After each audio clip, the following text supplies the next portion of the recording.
हम आशीषित वचन सुन रहे थे।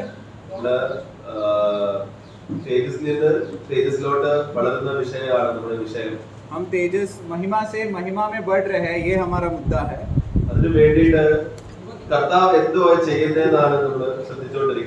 इसके लिए प्रभु हमारे लिए क्या कर रहा है हम वो देख रहे हैं।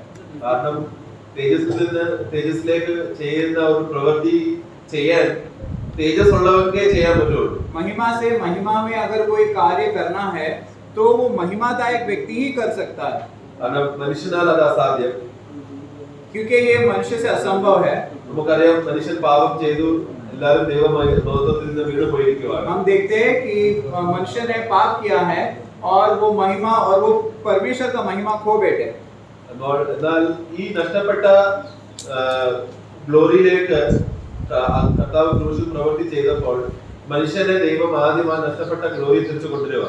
जो खोया हुआ महिमा, जो मनुष्य ने खोया हुआ महिमा जो है, वो महिमा को वापस ला रहा है हमारा परमेश्वर। മനുഷ്യൻ ഒരു ഗ്ലോറി നഷ്ടപ്പെട്ടു എന്ന് പറയുമ്പോൾ ഇച്ചിരി തേജസ്സും ഇച്ചിരി വെളിച്ചവും ആ അർത്ഥത്തിലല്ല वाक्य നമ്മൾ വായിക്കുന്നത്। वो वाक्य पढ़ते समय कुछ ज्योति खो गया है या कोई प्रकाश खो गया है, उस मुद्दे से नहीं वो वचन को उधर लिखा गया है। रोमालेखനം 3:23 നമ്മൾ വായിക്കുമ്പോൾ, रोमियो का पुस्तक 3 अध्याय 23वें वचन में हम पढ़ते हैं। रोमियो 3:23 3:23 മലയാളത്തിൽ വായിക്കാമോ? सब जन पाप किया और परमेश्वर का महिमा खो बैठे। അവിടെ ഇംഗ്ലീഷിൽ അത് വായിക്കുമ്പോൾ fallen short of the glory of God എന്നാ പറയുന്നത്। और इंग्लिश में जब पढ़ते वक्त ऐसा है कि महिमा परमेश्वर का महिमा जो है उसमें वो लोग कम हुआ। fallen short എന്ന് പറഞ്ഞ കർത്താവ് എന്തോ ഒരു ഉദ്ദേശത്തിന് മനുഷ്യനെ ഉണ്ടാക്കിയോ ആ ഉദ്ദേശം മനുഷ്യൻ നിലനിന്ന് കഴിഞ്ഞാൽ ഒരു ഗ്ലോറി കിട്ടും। क्या उद्देश्य से परमेश्वर ने मनुष्य को बनाया है, वो उद्देश्य में अगर मनुष्य खड़े हो गए या उद्देश्य में टिके हो गए तो परमेश्वर का जो उद्देश्य है वो पूरा हो जाता है। ഉദാഹരണമായിട്ട് ഒരു ഓട്ടത്തിന്റെ ഒരു കോമ്പറ്റീഷൻ ഉണ്ടെന്ന് വിചാരിച്ചു। उदाहरण में जरा सोचिए कि अगर दौड़ का एक कंपटीशन है, അപ്പോൾ ഒരു കാലില്ലാത്ത ഒരാൾ അവിടെ വന്നു കഴിഞ്ഞാൽ ആളോട് എന്ത് പറയും? अगर एक लंगड़ा व्यक्ति दौड़ने आया है तो समझिए क्या होगा, उधर क्या बोलेंगे? അപ്പോൾ അതിന്റെ റൂൾസ് ഉള്ള അധികാരികൾ പറയും you have fall short, കാരണം കാലില്ലാത്തതുകൊണ്ട് നീ ഓടാൻ പറ്റത്തില്ല। और उधर जो नियम बनाए हैं वो लोग क्या कहेंगे? वो लोग कहेंगे कि क्योंकि तेरे को लंगड़ा है और बाकी सब लोगों के साथ तुलना में कुछ तो तेरे में कमी है। അപ്പം കർത്താവ് മനുഷ്യനെ സൃഷ്ടിച്ചപ്പോൾ ഒരു തേജസ്സിന് വേണ്ടിയിട്ടാണ് സൃഷ്ടിച്ചത്। तो परमेश्वर ने जब मनुष्य का निर्माण किया तो परमेश्वर ने एक महिमा के उद्देश्य से निर्माण किया। എന്നിട്ട് ആ മനുഷ്യൻ എന്ത് ചെയ്യണം? ये मनुष्य क्या करना है? ആ മനുഷ്യൻ ആദം ആ സമയത്ത് ഫിറ്റ് ആയിരുന്നു ആ തേജസ്സിനെ പ്രാപിക്കാൻ വേണ്ടിയിട്ട്। और आदम जो मनुष्य है वो इतना काबिल था कि वो महिमा प्राप्त कर सकता था। ആക്ക് എന്ത് ചെയ്താൽ മതി? वो व्यक्ति को क्या करना है सर? ജീവന്റെ വൃക്ഷം മാത്രം കഴിച്ചാൽ മതി। जीवन का वो जो वृक्ष उधर खड़ा किया था ईदन के बगीचे में, उसमें से लेकर खाना है। ജീവന്റെ വൃക്ഷത്തിന്റെ ഫലം കഴിച്ചു കഴിഞ്ഞായിരുന്നെങ്കിൽ അവൻ എന്ത് പറ്റിയേനെ? और जीवन का वृक्ष का अगर फल वो खाया होता तो ये व्यक्ति को क्या होता? ജീവന്റെ വൃക്ഷം ആരാ? जीवन का वृक्ष कौन है? കർത്താവ് യേശുക്രിസ്തുവാണ്। प्रभु यीशु मसीह है। ആ കർത്താവ് യേശുക്രിസ്തുവിനെ പോലെ ആദാമിന് വൃക്ഷം കഴിക്കുമ്പോൾ തന്നെ ആകാനുള്ള ഒരു അവസ്ഥ, ഒരു ക്വാളിഫിക്കേഷൻ ആദാമിന് ഉണ്ടായിരുന്നു। प्रभु यीशु मसीह जो जीवन का वृक्ष है, वो वृक्ष से अगर आदम खाया होता तो परमेश्वर ने जो उद्देश्य रखा था, जो महिमा ये प्राप्त कर सकता है, वो महिमा प्राप्त किया होता। എന്നാൽ പാപം ചെയ്തു കഴിഞ്ഞപ്പോൾ എന്ത് പറ്റി? लेकिन पाप करने के बाद क्या हो गया? ക്രിസ്തുവിനെ പ്രാപിക്കാനുള്ള ക്വാളിഫിക്കേഷൻ അവൻ fall short ആയി, അവൻ അതിൽ നിന്ന് വീണുപോയി। मसीह को प्राप्त करने का जो बहुत बड़ा जो उद्देश्य से परमेश्वर ने बनाया था, उसमें कुछ तो कमी आ गई। അപ്പോൾ ഇപ്പോ അതുകൊണ്ട് കർത്താവ് എന്ത് ചെയ്യുക? अभी परमेश्वर क्या करता है? മനുഷ്യനെ പിന്നെയും ആ ക്വാളിഫിക്കേഷനിലേക്ക് കൊണ്ടുവരിക।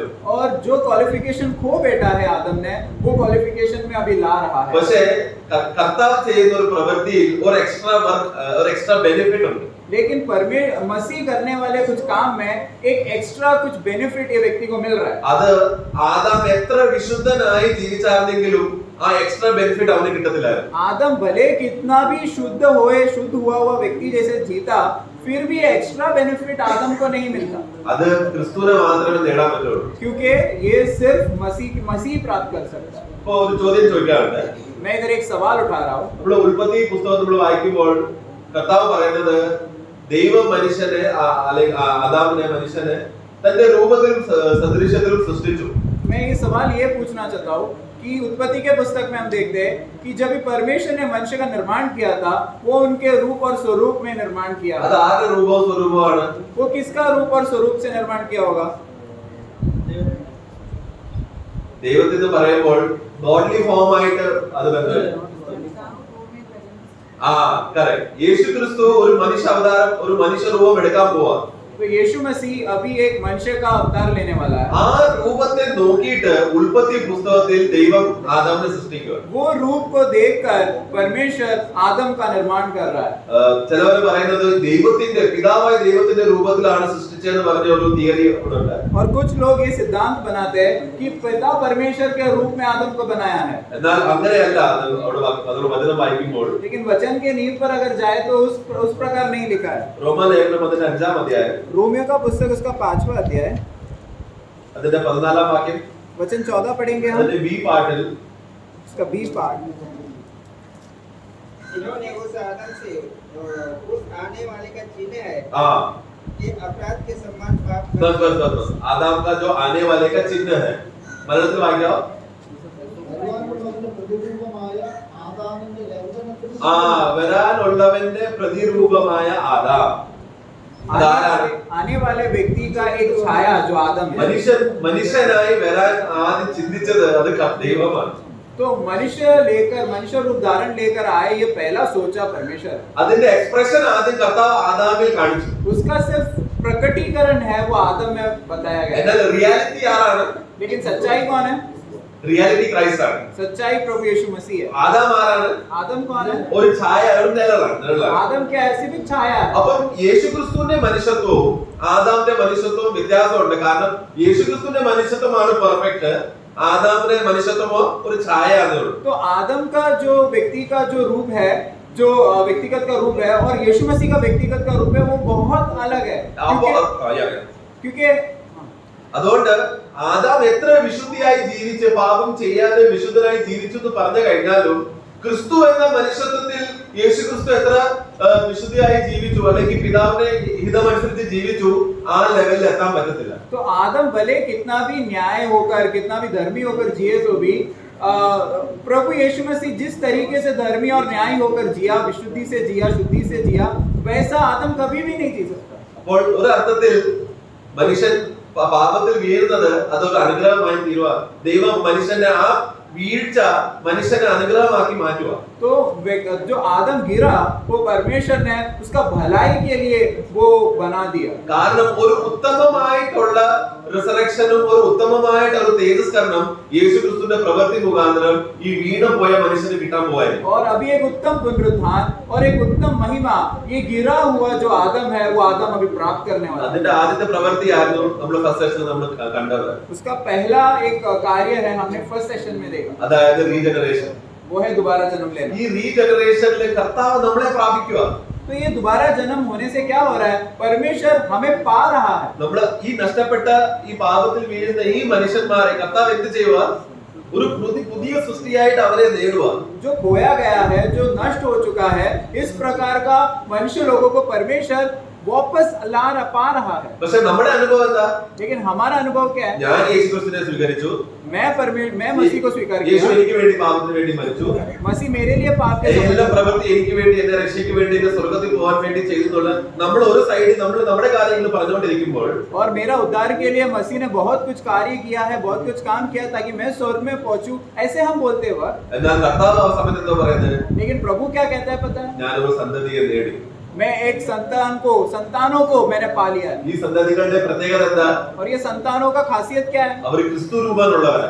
वो मसीह के रूप के लोग हैं, അവർ ആദാം രൂപമുള്ളവരല്ല. आदम के रूप के लोग नहीं। കാരണം ആദാം എത്ര നല്ല വിശുദ്ധിയായി ജീവിച്ചാലും തേജസ് കിട്ടിയെന്ന് പറഞ്ഞാലും ക്രിസ്തു നമുക്ക് തേജസ് പ്രാപിച്ച് തന്നതിന്റെ ലെവലിൽ ഒരിക്കലും എത്താൻ പറ്റത്തില്ല. क्योंकि आदम कितना भी शुद्धि से जिए तो भी मसीह ने जो धार्मिकता और मसीह ने जो अच्छा उसका जो धार्मिकता का कार्य है वो कभी भी हम आदम हासिल नहीं कर सकते। ഞാൻ ഒരിക്കലും ഒരു ദേവദാസൻ ഇങ്ങനെ പ്രസംഗിച്ച് ഞാൻ കേട്ടിട്ടുണ്ട്.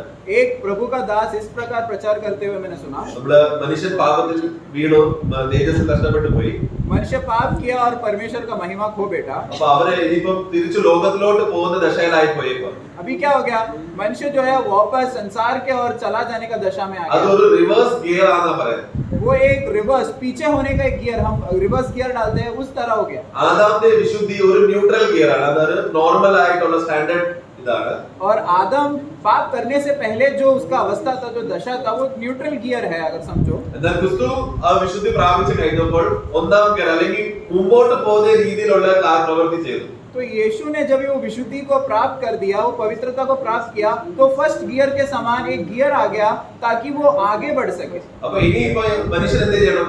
अभी मनुष्य को क्या करना पड़ेगा? റിവേഴ്സിൽ പോകുന്ന മനുഷ്യൻ, പുറകോട്ട് പോകുന്ന മനുഷ്യൻ തിരിച്ച് ന്യൂട്രൽ ഗിയറിലോട്ട് വരണം. अभी जो पीछे रिवर्स गियर में जाने वाला व्यक्ति को वापस न्यूट्रल गियर में आना पड़ेगा। അപ്പം ക്രിസ്തുവിനെ രക്ഷകനായി സ്വീകരിച്ചു കഴിഞ്ഞാൽ ആദാം എന്ന വിശുദ്ധനായ അല്ലെങ്കിൽ നിഷ്പാപ അവസ്ഥയിൽ അവൻ എത്തും. तो अगर ये प्रभु को अगर तुम स्वीकार करोगे, तो वापस जो तुम रिवर्स गियर में जा रहे हो, तो तुम्हारा क्या दशा होगा? तुम न्यूट्रल गियर में आ जाओगे। അപ്പൊ നിഷ്പാപ അവസ്ഥയിൽ ആദാം ഒരു തെരഞ്ഞെടുക്കാനുള്ള ഒരു അവസരമുണ്ട്. അതാണ് വിശ്വാസിയുടെ ജീവിതം. അവൻ എപ്പോഴും നീതിനെയും വിശുദ്ധിനെയും പവിത്രതായ അതൊക്കെ തെരഞ്ഞെടുത്ത് ഇനി വിശുദ്ധമായി ജീവിച്ചോണം, പാപം ചെയ്യല്ലേ. फिर वो निष्पाप अवस्था में दशा में पहुंच जाता है। अभी ये व्यक्ति को एक चुनावट है जिधर उसको मौका मिलता है कि वो अच्छा चुने या बुरा चुने। इस दशा में वो व्यक्ति पहुंच जाता അപ്പൊ है। ഞാൻ ഇങ്ങനെ ചിന്തിക്കുവായിരുന്നു, तो मैं फिर सोचने लगा, ആദാമിനെ ദൈവം സൃഷ്ടിച്ചപ്പോൾ അവൻ പാപമില്ല. आदम का जब ये निर्माण किया, आदम में तो पाप नहीं, അപ്പൊ ഒരു വിശുദ്ധിയുടെ അവസ്ഥയാണ് നമുക്ക് പറയാം. तो एक विशुद्धि का अवस्था है करके हम बोल सकते हैं। എന്നാൽ അവന് ക്രിസ്തു ഉണ്ടോ? लेकिन क्या उसको मसीह है? ദൈവത്തിന്റെ വിശുദ്ധി ആരാ? परमेश्वर का पवित्रता कौन है? ആദാം ക്രിസ്തുവാണ്. मसीह है। ദൈവം ആദാമിനെ നിഷ്പാപമായി സൃഷ്ടിച്ചു.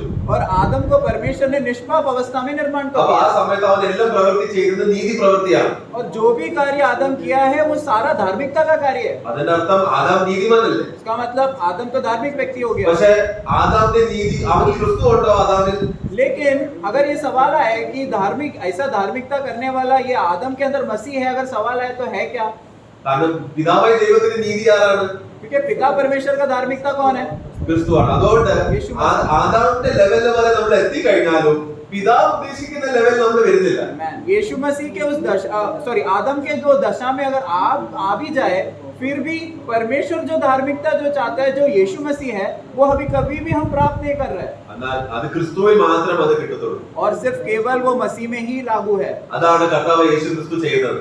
ये बात परमेश्वर प्रभु यीशु मसीह के द्वारा कर रहा है। അതാണ് ഇന്നത്തെ നമ്മുടെ രണ്ടാം സെഷന്റെ രണ്ടാമത്തെ പോയിന്റ് ആണ് നീതികരണം. और ये है हमारा ये सेशन का दूसरा पॉइंट, जो है धर्मी होना, धर्मी ठहराया जाना। അതാണ് ഇംഗ്ലീഷിൽ അത് ജസ്റ്റിഫിക്കേഷൻ.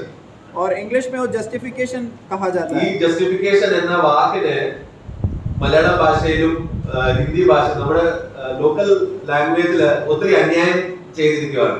और ये जो भाषा को हमारा लोकल लैंग्वेज में कुछ अन्याय हो चुका है करके मुझे അതായത് അതിന്റെ അർത്ഥം ആ വാക്കിന്റെ അർത്ഥം ശരിക്കും വന്നിട്ടില്ല. क्योंकि वो वाक्य का जो अर्थ है वो सचमुच आया नहीं है। ഉദാഹരണമായിട്ട് നമ്മള് മലയാളത്തിൽ നമുക്കൊരു വാക്കുണ്ട്, വിശ്വാസം വിശ്വസിക്കുന്നു എന്ന് പറഞ്ഞ രണ്ട് വാക്കുകളുണ്ടല്ലോ. വിശ്വാസം വിശ്വസിക്കുന്നു. अभी हमारा मलयालम में ऐसा है कि विश्वास करना और विश्वास करते रहना, ऐसे വിശ്വാസ് और विश्वास करना. विश्वास और विश्वास करना, അത് വിശ്വാസം എന്ന നാമം വിശ്വസിക്കുന്നു ഒരു ക്രിയയാണ്. और विश्वास करके उसको नाम कह सकते हैं, और विश्वास करना वो क्रिया है करके कह सकते हैं। എന്നാൽ ഇംഗ്ലീഷ് ബൈബിളിൽ വായിക്കുമ്പോൾ അങ്ങനെയല്ല. लेकिन इंग्लिश भाषांतर में ऐसा नहीं है। ഇംഗ്ലീഷില് വിശ്വാസം എന്ന് പറഞ്ഞ ഫെയ്ത്ത് എന്ന് പറയുന്നത്. इंग्लिश में विश्वास मतलब फेथ करके कहा जाता है, അതിന് വിശ്വസിക്കുന്നു എന്ന് പറയുമ്പോൾ ബിലീവ് എന്നാണ്. और विश्वास कर रहा है करके इंग्लिश भाषा में बिलीव करके लिखा गया। അപ്പൊ രണ്ട് വേറെ വേറെ വാക്കല്ലേ? दो अलग अलग शब्द है ना। എന്നാൽ ആ ന്യായം മലയാളത്തിൽ കിട്ടിയിട്ടുണ്ടോ? उसका जो न्याय जो है, जो मिलना चाहिए, वो जो वर्ड को, वो न्याय कुछ लोकल लैंग्वेज में मिला नहीं, അത് കിട്ടിയിട്ടില്ല. नहीं मिला। അതേപോലെയാണ് വിശുദ്ധീകരണം എന്നൊരു വാക്ക്. और उसी तरह हम पवित्र होना करके ये शब्द को ധർമ്മി ठहराया जाता है। ജസ്റ്റിഫിക്കേഷൻ നീതീകരണം. നീതീകരണം മൈ മിസ്റ്റേക്ക്. അതേപോലെ നീതീകരണം എന്ന വിഷയത്തിലും അങ്ങനെ വിശുദ്ധീകരണത്തിലും വിഷയമാണ്. അത് ദേവദാസന്മാരുടെ അർത്ഥം അത് ക്ലിയർ ആണ്. അപ്പൊ നീതീകരണം എന്ന വിഷയത്തിലും ഈ അന്യായം വന്നിട്ടുണ്ട്. ये धर्मी ठहराया जाना, इस मुद्दे में भी ऐसा अन्याय आ गया है। നമ്മളൊരു വാക്യം വായിക്കുന്നത് ബേസിന് വേണ്ടിയിട്ട്. बेस के लिए हम एक वचन पढ़े,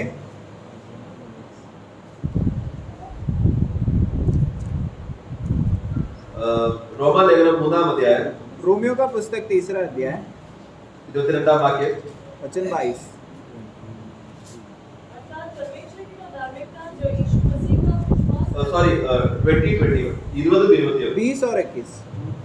क्योंकि व्यवस्था के कामों से कोई प्राणी उसके सामने धर्मी नहीं ठहरेगा, इसलिए कि व्यवस्था के द्वारा पाप की पहचान होती है, परंतु अब व्यवस्था से अलग परमेश्वर की वह धार्मिकता प्रकट हुई है, जिसकी गवाही व्यवस्था और वचन മലയാളത്തിൽ വായിക്കാവോ 20 21 അതുകൊണ്ട് ന്യായപ്രമാണത്തിന്റെ പ്രവൃത്തികളാൽ ഒരു ഗണവും അവന്റെ സന്നിധിയിൽ നീതീകരിക്കപ്പെടുകയില്ല. ആ ന്യായപ്രമാണത്താൽ പാപത്തിന്റെ പരിജ്ഞാനം ഒക്കെ വരുന്നു.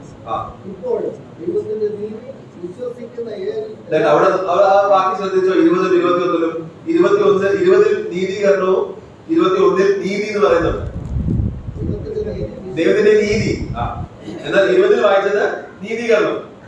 हाँ देखो हम ആ 21 വാക്യം ശ്രദ്ധിച്ചോ वचन 21 में हम क्या पढ़ते हैं? धार्मिकता करके पढ़ते हैं। और वचन 20 में क्या पढ़ते हैं? धर्मी ठहराए जाने के विषय में पढ़ रहे हैं। അത് രണ്ടും ഒരു വാക്കാണോ? क्या वो दो एक शब्द है क्या? ഞാൻ ഇംഗ്ലീഷ് അത് വായിച്ചു കഴിഞ്ഞു. ഇംഗ്ലീഷില് നീതീകരണം ജസ്റ്റിഫിക്കേഷൻ ജസ്റ്റിഫൈഡ് എന്നാ പറഞ്ഞേക്കുന്നത്. देखो धर्मी ठहराया जाना मतलब जस्टिफाइड करके लिखा गया है। 21 വാക്യത്തിൽ നീതി എന്ന് പറഞ്ഞാൽ റൈച്ചസ്നെസ് ഓഫ് ഗോഡ് എന്നാ പറഞ്ഞത്. രണ്ട് വേറെ വേറെ വാക്കുകളാണ്. और 21 वचन में धार्मिकता होना करके राइचियसनेस ऑफ गॉड करके इंग्लिश में आया है। എന്നാൽ ഇതിൽ ഒരു കണക്ഷൻ ഉണ്ട്. लेकिन ये दोनों शब्दों में एक रिश्ता है। നീതീകരണം നീതിയിലോട്ട് കൊണ്ടുപോകും. धर्मी ठहराया जाना मतलब क्या है? वो धार्मिकता के ओर लेकर जाता है। കാരണം കർത്താവ് മനുഷ്യനെ ആദ്യം രക്ഷിച്ച രക്ഷയുടെ അവസ്ഥ കൊടുത്തു കഴിഞ്ഞിട്ട് അടുത്ത പ്രോസസ് ചെയ്യുന്നതാണ് ആ മനുഷ്യനെ നീതീകരിക്കുക. Amen. क्योंकि एक व्यक्ति को जब भी परमेश्वर उद्धार का एक बात समझाता है या उद्धार हो जाता है, उसके बाद वो व्यक्ति वो धर्मी ठहराए जाने के दशा में आ रहा है। ഈ നീതീകരിക്കപ്പെട്ട വ്യക്തി നീതി പ്രവൃത്തി ചെയ്യും. और ये धर्मी ठहराए जाने वाला व्यक्ति क्या करेगा? धार्मिकता का कार्य करेगा। അതാണ് കർത്താവ് ഈ രീതിയിലാണ് മനുഷ്യനെ ഈ നീതിമാൻ പിന്നെ എന്ത് ചെയ്യുക? ചെയ്യുന്ന ഈ പ്രവൃത്തികൾ അത് അവന്റെ തേജസ്സിലേക്ക് നടത്തുന്ന പ്രവൃത്തികൾ അല്ലെങ്കിൽ അവസ്ഥയിലോട്ട് കൊണ്ടുപോകുക. और ये धार्मिक व्यक्ति फिर क्या करेगा? धार्मिक कार्यों के वजह से उसको महिमा से महिमा का दशा में लेकर जाएगा। ഞാൻ വിശ്വസിക്കുന്നത് കർത്താവ് നമ്മളിപ്പോ ഈ 3 ദിവസം നമ്മൾ 12 പ്രോസസ് നമ്മൾ കാണാൻ പോവാണ്. और ये 2-2.5 दिन में हम 12 मुद्दे हम इधर बात करने वाले हैं। ഈ പ്രോസസ്സിൽ നീതീകരണം എന്ന ഓരോ പോയിന്റിൽ അതായത് ഇമ്പോർട്ടൻസ് ഉണ്ട്. एक-एक पॉइंट को एक-एक मुद्दा को उसके लिए उसका अहमियत है। നീതീകരണം എന്ന വിഷയത്തിൽ ഞാൻ കണ്ടു കഴിഞ്ഞപ്പോൾ എല്ലാ ബാക്കി സഹ പോയിന്റ്സുകളെല്ലാം ഇന്റർലിങ്ക്ഡ് ആയിട്ടുണ്ടെന്ന് ചില വാക്യങ്ങൾ ഞാൻ കണ്ടിട്ടുണ്ട്.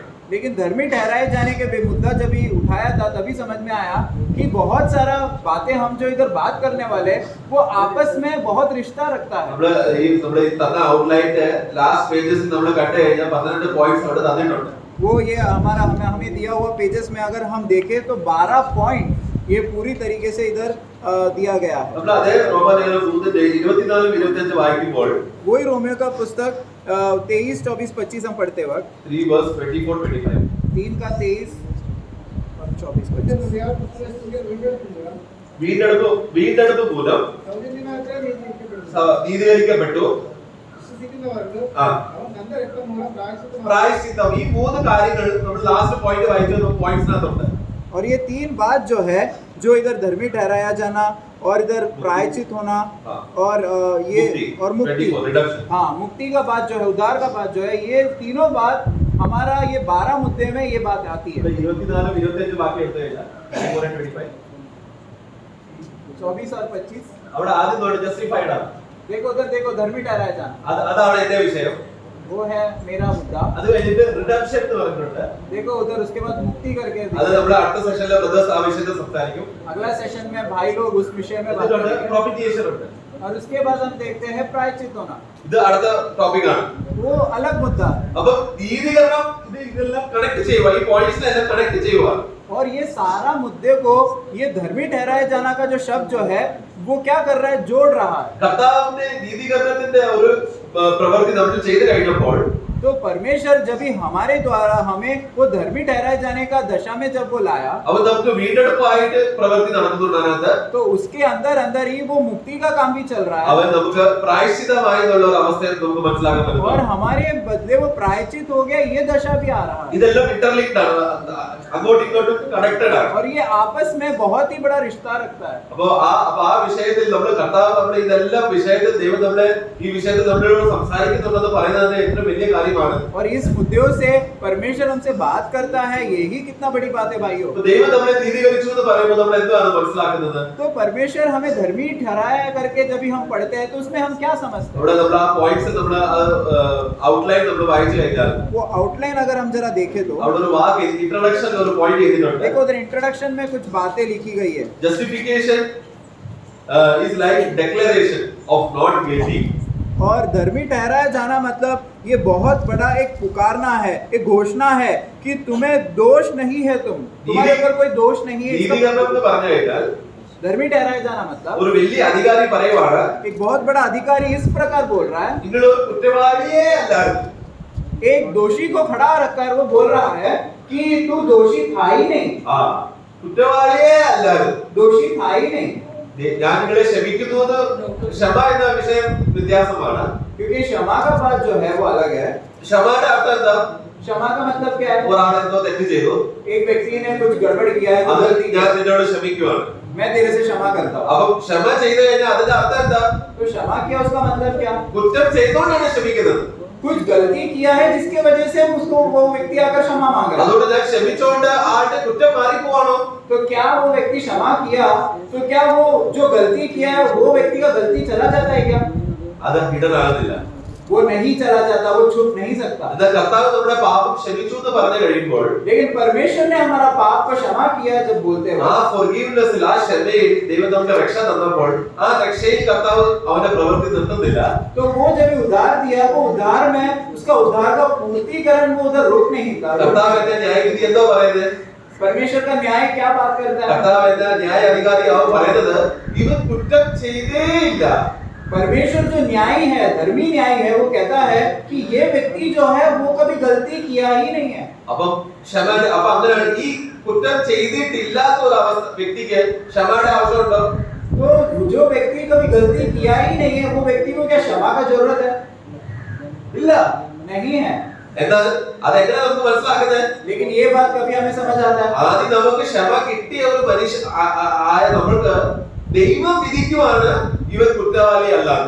जो व्यक्ति को क्षमा मिल चुका है, वो क्षमा मिल चुका हुआ व्यक्ति जब भी सामने आता है तभी धर्मी परमेश्वर कहता है कि ये व्यक्ति कभी दोषी ही था ही नहीं। ഞാൻ എന്നെ തന്നെ വിധിച്ചു പറയാൻ കുറ്റവാളി അല്ലാന്ന് പറഞ്ഞു കഴിഞ്ഞാൽ അത് സ്വയം നീതിയാവോ? അത് തെറ്റാണ്. अगर मैं अपने आप को बोलता हूँ कि मैं कोई गलती नहीं किया हूँ तो मैं क्या साबित करना चाहता हूँ कि मैं अपने आप स्वयं मैं धर्मी हूँ करके मैं साबित कर रहा हूँ। കർത്താവ് ഒരു ഉപമ പറഞ്ഞാണ്. परमेश्वर ने एक दृष्टांत दिया है। രണ്ടുപേര് പ്രാർത്ഥിക്കാൻ പോയി. दो लोग प्रार्थना करने गए। ഒരാള് ഫരീസി, एक व्यक्ति फरीसी और दूसरा व्यक्ति चुंगी देने वाला। അപ്പൊ ഫരീസി എന്താ പ്രാർത്ഥിച്ചേ? फरीसी ने क्या प्रार्थना किया? കർത്താവേ ഞാൻ നല്ലവൻ, हे परमेश्वर मैं बहुत अच्छा ഞാൻ व्यक्ति हूँ, ആഴ്ചയിൽ 2 പ്രാവശ്യം ഉപവാസം ചെയ്തു, मैं दिन में 2 बार उपवास ഞാൻ करता हूँ, ദശവാസം തരുന്നു, मैं तेरे लिए 10 का 1 अंश मेरा जो इनकम का मैं ഞാൻ ഈ देता हूँ। മുമ്പ് നിൽക്കുന്ന ഈ പാപിന്റെ പോലെയല്ല. और जो इधर खड़े हुए जो पापी है वो पापी व्यक्ति के समान में नहीं। അവൻ എന്ത് ചെയ്യുക? तो वो क्या कर रहा है अपने आप को? അവൻ സ്വയം വിധിച്ചിട്ട് സ്വയം നീതീകരണം അവൻ പറയുക, അവനെന്തോ അവനിൽ നീതീകരണത്തിന്റെ അവസ്ഥയിൽ അവൻ കൊണ്ടുവരാൻ നോക്കുക. ഞാൻ കുറ്റം ചെയ്തിട്ടില്ല എന്നുള്ള ഒരു അവസ്ഥ അവന്റെ ഉള്ളിൽ കൊണ്ടുവരാൻ നോക്കുക. तो वो अपने आप में वो दशा को लाना चाहता है कि मैं कोई गलती किया ही नहीं है। ഏത് കുറ്റം ചെയ്തിട്ടില്ല? क्या गलती नहीं किया എന്റെ है? മുമ്പിൽ നിൽക്കുന്ന ഈ ചുണ്ടക്കാരനെ പോലെ ഞാനല്ല. वो ये कहना चाहता है कि मेरे सामने खड़ा हुआ जो चुंगी लेने वाला व्यक्ति है वो व्यक्ति के समान में नहीं हूँ। ഇവൻ എന്ത് ചെയ്തു? ഇവരെന്തോ കുറ്റം ചെയ്തു, അതുകൊണ്ടാണ് അവൻ ഈ ദശയിലെത്തിയത്. और ये व्यक्ति ने क्या किया? कुछ बहुत बड़ा अपराध और पाप किया है जिसके वजह से अभी इस दशा में खड़ा है। എന്നാൽ കർത്താവ് മലയാളത്തിൽ എങ്ങനെ ആ വാക്യം വന്നതെന്ന് അറിയില്ല. നമ്മൾ ലൂക്കോസ് സുവിശേഷം 16-ാം അധ്യായം 15-ാം വാക്യം വായിച്ച് लूका का सुसमाचार 16वां अध्याय वचन 15 हम पढ़ेंगे।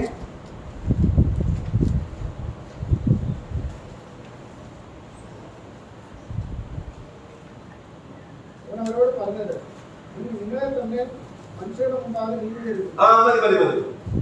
पढ़े സ്വയം നീതീകരണം അവിടെ വായിച്ചിട്ടുണ്ടോ? മനുഷ്യന്റെ സ്വഭാവം എന്താ? സ്വയം നീതീകരണം ചെയ്യുക. वचन 15 पढ़े। तो मनुष्यों के सामने अपने आप को धर्मी ठहराते हो। हाँ बस अपने आप को ये व्यक्ति धर्मी ठहरा रहा है। ഈ സ്വയം നീതീകരണത്തിന് അർത്ഥം എന്താ? तो धर्मी ठहराया जाना का मतलब क्या? ഒരു കുറ്റം ഞാൻ കുറ്റവാളിയേ അല്ല, मैं कोई दोषी था ही नहीं, കുറ്റവാളിയെ ഒരിക്കലും ഞാൻ ഇതുപോലത്തെ ഒരു കുറ്റം ചെയ്തിട്ടേ ഇല്ല. मैं ऐसा एक दोष ऐसा एक गलती में किया ही नहीं है। ഇങ്ങനെ സ്വയം നീതീകരണത്തിന്റെ സ്വഭാവം ദൈവം എന്താ പറയുന്നത് അറിയോ?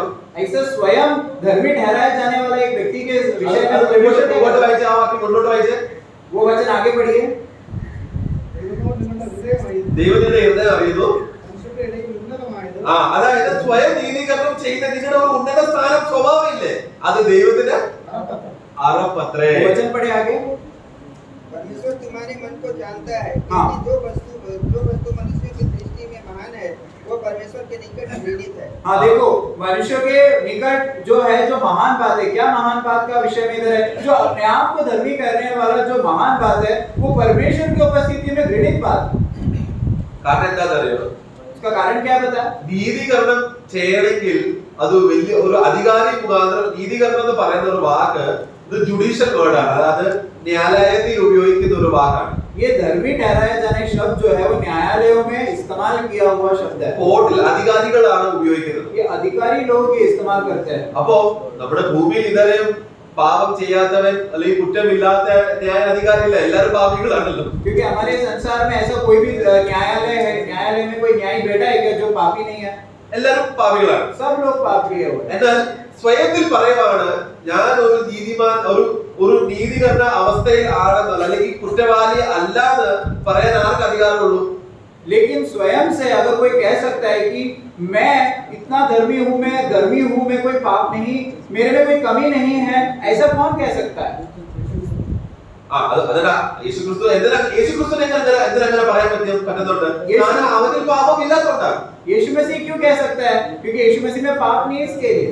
അപ്പോ ഏതൊരു മനുഷ്യനിൽ പാപമില്ല, കുറ്റം ചെയ്യാൻ പറ്റാത്ത അവസ്ഥ ദശ ഉണ്ട്, അവർക്ക് മാത്രമേ എന്ത് പറയാൻ പറ്റുള്ളൂ? ഞാൻ ഒരു നീതിമാനാണ്, എനിക്ക് എന്നെ തന്നെ നീതീകരിക്കാൻ പറ്റും. और जो व्यक्ति कह सकता है कि मैं धर्मी व्यक्ति हूँ, ऐसा कहने वाला व्यक्ति का काबिलियत क्या होना चाहिए कि वो ये होना चाहिए कि वो व्यक्ति कभी दोषी था ही नहीं, कभी वो गलती किया ही नहीं।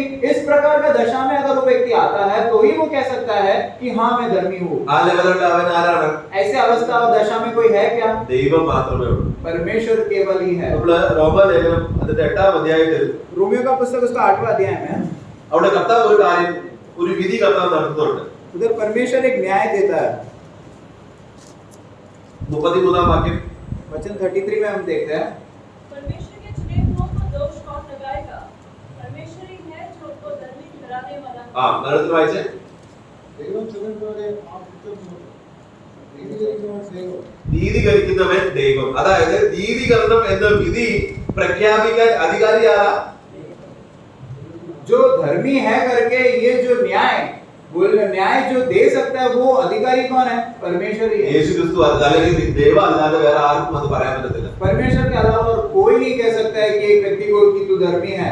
ഈ ലെവലില് ജീവിച്ച ഏക മനുഷ്യനാണ്? ऐसे दशा में जो जिया हुआ एकमात्र व्यक्ति वो कौन है? അതാണ് കർത്താവായ യേശുക്രിസ്തു. उस हमारा प्रभु यीशु मसीह है।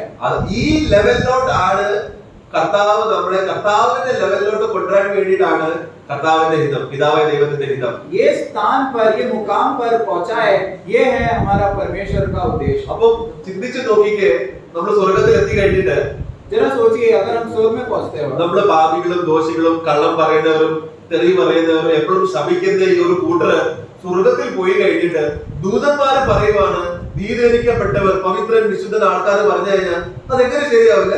देखो हम जो झूठ बोलते थे, हम जो गाली देते थे, हम जो बहुत ही गंदे लोग थे, हमारा कार्य इस प्रकार था कि इतना घृणित था परमेश्वर की उपस्थिति में, ऐसा व्यक्ति लोग जब इस स्वर्ग जाएंगे तो ऐसे जरा सोचिए कि वो जब इस स्वर्ग लोग आपस में बात करेंगे, वो लोग देखेंगे कि ये लोग तो धर्मी लोग हैं जो इधर आए गए, तो जरा सोचिए वो अवस्था क्या होगा।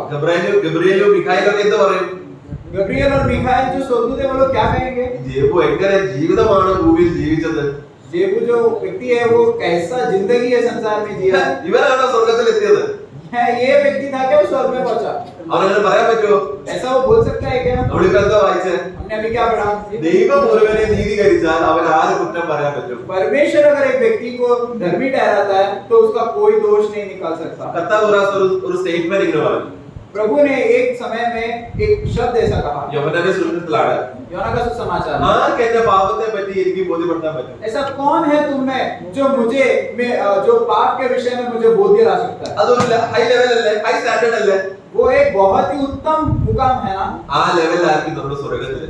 हमारा दशा स्वर्ग में उस मुकाम पर होगा, കാരണം നമ്മുടെ തേജസ്സിൽ നിന്ന് തേജസ് പ്രാപിച്ച് തേജസ് എന്ന ലെവലിൽ നമ്മൾ എത്തിക്കഴിയുമ്പോൾ क्योंकि हम महिमा से महिमा में जब बढ़ेंगे उस दशा में हम जब पहुंचेंगे അവിടെ നമുക്ക് കുറ്റം ദൈവം ആർക്കും അല്ലെങ്കിൽ ദൂതന്മാർക്കോ വേറെ ജീവികൾക്കോ നമ്മുടെ കുറ്റങ്ങൾ അന്വേഷിക്കാൻ പറ്റത്തില്ല. अगर स्वर्ग में कोई भी व्यक्ति ऐसा नहीं होगा, कोई भी स्वर्गदूत ऐसा नहीं होगा, कोई भी जीवी ऐसा नहीं होगा जो कहेंगे या जो दोष चढ़ा सकते हैं हमारे ऊपर। അപ്പൊ ദൈവം ഒരു മനുഷ്യനെ പാപി എന്ന് ഘോഷിച്ച ഈ മനുഷ്യന്മാരെ जो परमेश्वर एक समय में ये पापी है करके ऐसा घोषणा करते वक्त യേശുക്രിസ്തുവിന്റെ ക്രൂശിന്റെ മരണം മുഖാന്തരം यीशु मसीह के क्रूस के मृत्यु के द्वारा അവൻ ക്രൂശിൽ മരിച്ച് രക്തം ചിന്തി കഴിഞ്ഞുകൊണ്ട് उसने क्रूस में मर के उन्होंने लहू बहाने के द्वारा യേശുക്രിസ്തുവിന്റെ ഈ പ്രവൃത്തി മുഖാന്തരം यीशु मसीह के इस कार्य की वजह से കർത്താവ് എന്താ പറയുന്നത്?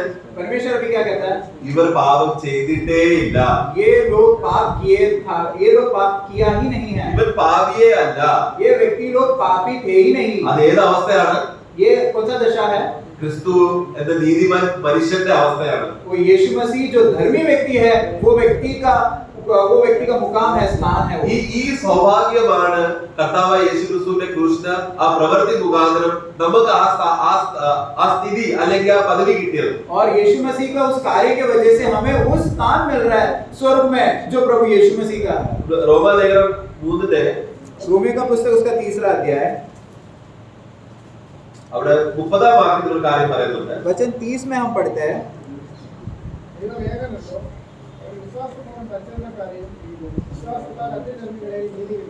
ആ पढ़े പിന്നെ വായിച്ചത് ആ വാക്യം അല്ല 30 പിന്നെ വായിച്ചത് ദേവലേഖനല്ലോ.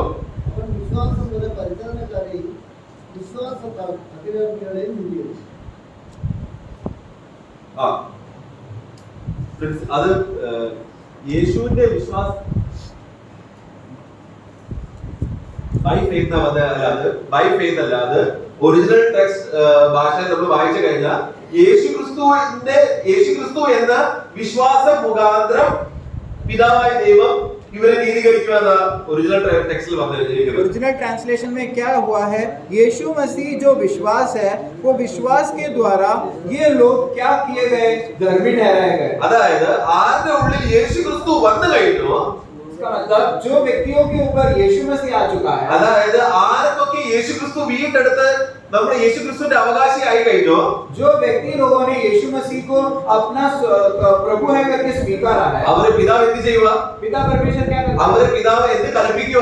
वो पिता परमेश्वर क्या वो लोगों को बोलता है? ഇവരെ നീതിമാനാണ്, അല്ലെങ്കിൽ അവരെ നീതീകരിച്ചു. क्योंकि वे लोग धार्मिकता पाए हुए लोग हैं, അതിന്റെ അർത്ഥം ഇവർ ഇനി ഒരിക്കലും കുറ്റം ചെയ്തിട്ടില്ല എന്നുള്ള ദശയിലാണ്. क्योंकि ये लोग इस दशा में पहुंच गए जो कभी भी गलती किया ही नहीं है। അതിന്റെ 26 വായിച്ചേ. वाक्य 26 पढ़ेंगे,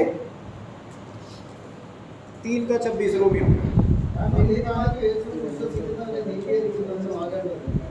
അതെ അത്രയും മാത്രം. നാം നീതിമാനും നീതീകരിക്കുന്ന മുഖാന്തരം അതിന് രണ്ടുപേരും മൂലവേല ആരാണ്? वचन पढ़े 3 का 26। इसी समय उसकी धार्मिकता प्रकट हो कि जिससे वह आप ही धर्मी ठहरे और जो यीशु पर विश्वास करे उसका भी धर्मी ठहराने वाला हो। मैं ധർമ്മി അപ്പൊ അവിടെ ഒരു കൂട്ടർ നീതീകരണം പ്രാപിക്കുന്നവരുണ്ട്, ഒരു വ്യക്തി നീതീകരിക്കുന്ന ഒരു വ്യക്തിയുണ്ട്. देखो उधर दो बातें हैं, एक झुंड उस समान का झुंड है जो धर्मी ठहराए जाने वाले लोग हैं, और एक व्यक्ति उधर ऐसा है जो धर्मी ठहराता है। ഇതേപോലത്തെ ഒരു വാക്യമല്ല നമ്മൾ എബ്രായ ലേഖനത്തിൽ വായിക്കുന്നത്. വിശുദ്ധീകരിക്കുന്നവനും വിശുദ്ധീകരിക്കുന്നവനും അവർക്ക് ഒരു പിതാവുണ്ട്. और यही शब्द है ना, हम इब्रानियों का पुस्तक 2 अध्याय में पढ़ते हैं, जो पवित्र किए गए लोग हैं, जो पवित्र है उनका पिता एक है। പ്രിയപ്പെട്ടവരെ, യേശുക്രിസ്തു എന്താ ചെയ്യുന്നത് അറിയോ?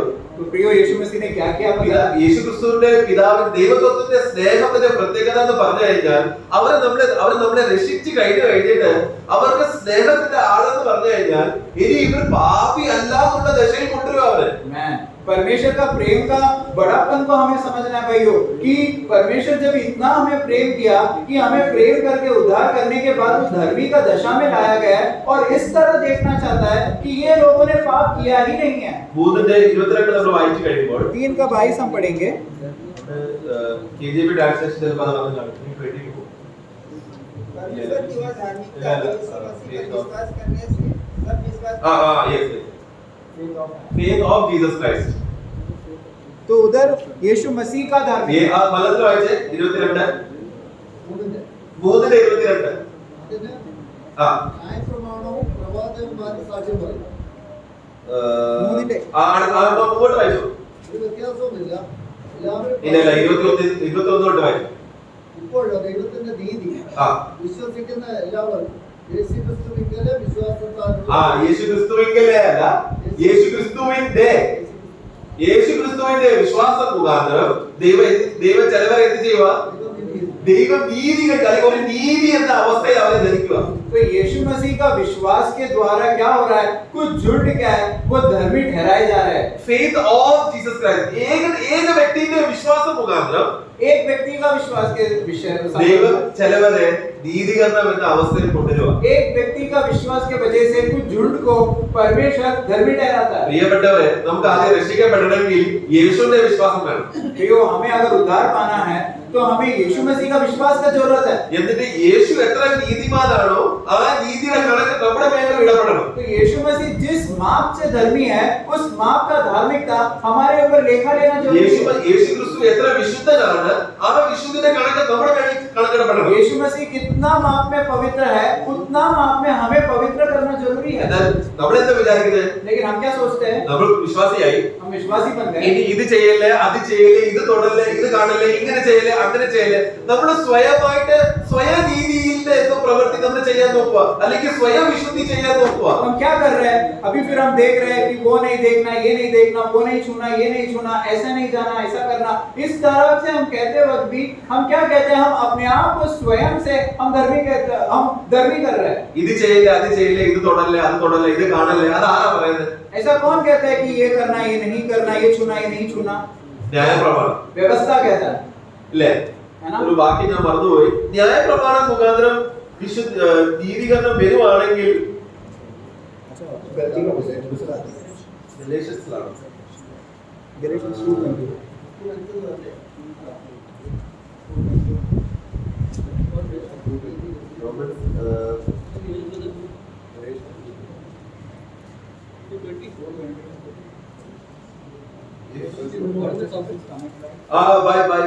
if righteousness is coming by law, Romans 5 ലാണ് ഞാൻ വായിച്ചത്.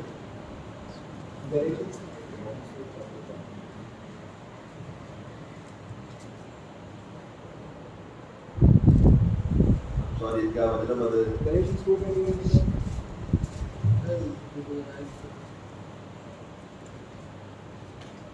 ഓക്കെ ഗലാത്യ ലേഖനം 2:21 ബി പാർട്ട്. गलती का पुस्तक दूसरा अध्याय 21वां वचन का बी पार्ट हम देखते हैं. क्योंकि यदि व्यवस्था के द्वारा धार्मिकता होती तो मसीह भी मरना അതെ വായിച്ചേ. ഗലാത്യ ലേഖനം 2:21. ഞാൻ ദൈവത്തിന്റെ കൃപ മുഖാവാകുന്നില്ല, ന്യായപ്രമാണത്താൽ നീതി വരുന്നുവെങ്കിൽ ന്യായപ്രമാണം അല്ലെങ്കിൽ പ്രവൃത്തി ചെയ്ത് ഇത് ചെയ്യല്ലേ അത് ചെയ്യല്ലേ ഇത് കാണല്ലേ ഇത് തൊടല്ലേ അത് മുഖാന്തരം ദൈവനീതി വരുവായിരുന്നെങ്കിൽ ക്രിസ്തു മരിച്ചത് വ്യർത്ഥം. इसका मतलब क्या है भाइयों? ये छूना है, ये नहीं छूना है, ये देखना है, नहीं देखना है, ऐसा रहना है, ऐसा नहीं रहना है. ऐसा व्यवस्था के द्वारा अगर हम धर्मी ठहराए जाते होते तो प्रभु यीशु मसीह आकर मरना व्यर्थ हो गया, ऐसा लिखा है. കൊലോസ്യ ലേഖനത്തിൽ പൗലോസ് ഒരു കാര്യം പറയുന്നുണ്ട്. कोलोसी का पुस्तक में ऐसा प्रेरित पौल इस प्रकार कहता है. കൊലോസ്യ ലേഖനം 2:21, 22, 23. कोलोसी का पुस्तक उसका दूसरा अध्याय 21 और 22 हम देखेंगे. ഉപദേശങ്ങൾക്കും അനുസരണമായി പിടിക്കരുത്, വൃത്തിക്കരുത്, എന്ത് ഇതെല്ലാം ഉപയോഗത്താൽ നശിച്ചു പോകുന്നത്. ഇതെല്ലാം ഉപയോഗത്താൽ നശിക്കപ്പെടുന്നു. അവർക്ക് സംസാരാഗ്രഹയിലും ആ. താഴ്മയിലും ആ. ശരീരത്തിന്റെ ഉപേക്ഷയിലും ആ രസിക്കുന്നവർക്ക് ആ ജ്ഞാനത്തിന്റെ പേര് മാത്രമല്ല. ആ ഇത് വെളിയിൽ നിന്ന് കാണാൻ നല്ല രസമുണ്ട്. 21-22-23 पढ़े जल्दी। यह न छूना, उसे न चटना और उसे हाथ न लगाना, ये सब बस में काम में लादे लादे नष्ट हो जाएंगी, क्योंकि ये मनुष्य की आज्ञाओं और शिक्षाओं के अनुसार है। इन विधियों में अपनी इच्छा के अनुसार कड़ी हुई भक्ति की रीति और आत्महीनता और शारीरिक योग्याभ्यास के भाव से ज्ञान का नाम तो है, परंतु शारीरिक लालसाओं को रोकने में इनमें कुछ भी लाभ नहीं होता। ആ നിങ്ങൾ വിശ്വാസിയായി കഴിഞ്ഞിട്ട് നമ്മുടെ സ്വയം ലാൽസ നിർത്താൻ വേണ്ടി ഇതിനൊന്നും പറ്റത്തില്ല. देखो, हम एक विश्वासी होने के बावजूद भी हमें ये लालसा जो आता है ये शारीरिक दशा में, ये कभी रोक नहीं सकते हम। നമ്മൾ ഒരു സ്വഭാവം പഠിച്ചിട്ടില്ലേ? हम एक स्वभाव हमारे में है ना भाई। എത്ര സഹോദരന്മാര് വെള്ള ഷർട്ട് ഇട്ടിട്ടുണ്ട്? आज कितने भाई लोग ने व्हाइट शर्ट पहना है? എന്നിട്ട് ആ വെള്ള ഷർട്ട് ഇടുന്ന സഹോദരന്മാരെ നമ്മൾ കണ്ടിട്ട് നമ്മൾ എന്താ പറയുന്നത്? व्हाइट शर्ट पहना हुआ, सफेद वस्त्र पहना हुआ भाइयों को देखकर हम क्या कहते हैं? ഓ എത്ര നല്ല ഭക്തന്മാരാണ്, कितना बड़ा भक्त लोग हैं, ശ്രേഷ്ഠ ദാസന്മാരാണ്. ये लोग श्रेष्ठ दास लोग हैं। ഇതില്ലേ കണ്ടിട്ട് ഞാൻ എന്തു ചെയ്യുക? तो हम देखकर हम ये बोल रहे हैं। അപ്പൊ ഞാൻ ഇങ്ങനെ പറയുവാ വെള്ള ഷർട്ട് ഇട്ടവർ എത്ര നല്ല ഭക്തിമാരാ. ഇത് കേൾക്കുന്നവർക്ക് എത്ര ആ ജീവു പറഞ്ഞ ശരിയല്ലേ? ഓ വെള്ള വസ്ത്രം എന്ന് പറഞ്ഞ ഇല്ല ശരിയല്ലേ? അപ്പൊ കേൾക്കാനും നല്ല രസമുണ്ട്, കാണാനും നല്ല ഇതാണ് വെളിയിൽ ശുദ്ധീകരണം അല്ലെങ്കിൽ ഔട്ട്വേർഡ് ഭക്തിയുടെ ചില കാര്യങ്ങൾ കാണിച്ചിട്ട് ന്യായപ്രമാണം നമ്മളോട് ചെയ്യിപ്പിക്കുന്ന കാര്യങ്ങൾ. ഇത് ക്രിസ്തു ഇല്ല. तो देखो, जो सफेद वस्त्र पहना हुआ व्यक्ति जब ये सुनता है कि एक व्यक्ति बोल रहा है, ये व्यक्ति बहुत ഞാൻ പറയുവാണ് വെള്ള വസ്ത്രം ഇട്ട സഹോദരന്മാരാണ് വിശുദ്ധന്മാർ. तो अगर मैं ऐसा कह रहा हूँ कि सफेद वस्त्र पहना हुआ भाई लोग बहुत विशुद्धि लोग हैं, शुद्ध। അത് വേറെ ഒരു കൂട്ടർ കേട്ടിട്ട് പറയാം ജേബു പറഞ്ഞത് ശരിയാ, കാരണം വെള്ള വസ്ത്രം എന്ന് പറഞ്ഞാൽ ആണ് സ്റ്റാൻഡേർഡ്. लेकिन वो दूसरे झुंड के लोग तो सुनकर ये कहता है, हाँ जेबू भाई ने सही कहा है कि जो सफेद वस्त्र पहनता है वो लोग तो सचमुच में धर्मी लोग ही है। ഇല്ലേ? ऐसा है ना? പെന്തക്കോസ്തിലുള്ള ഒരു ഫേമസ് ലൈൻ ആണ്, ഇത് പാസ്റ്റർ ശുഭ്രവസ്ത്രധാരിയായിട്ടാണല്ലോ വന്നതെന്ന് പറയുന്നത്.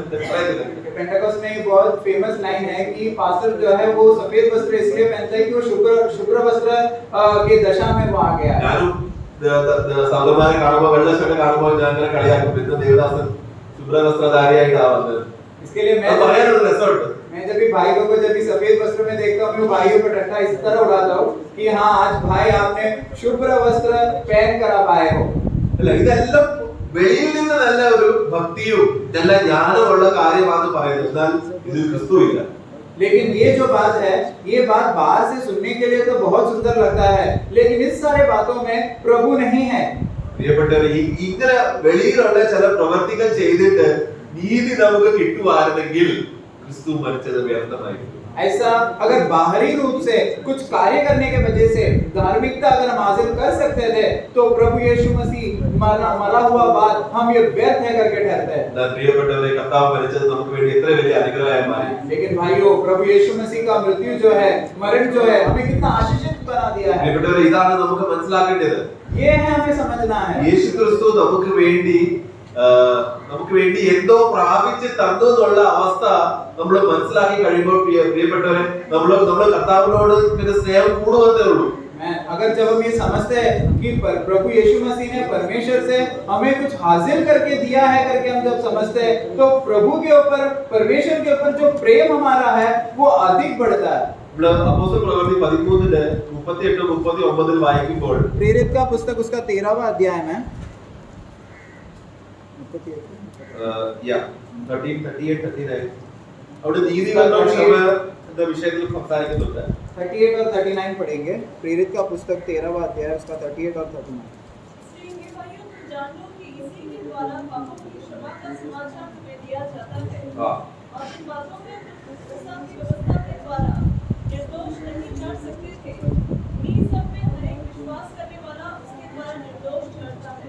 निर्दोष नहीं, धर्मी ठहरता है आना चाहिए. മനസ്സിലാക്കണം.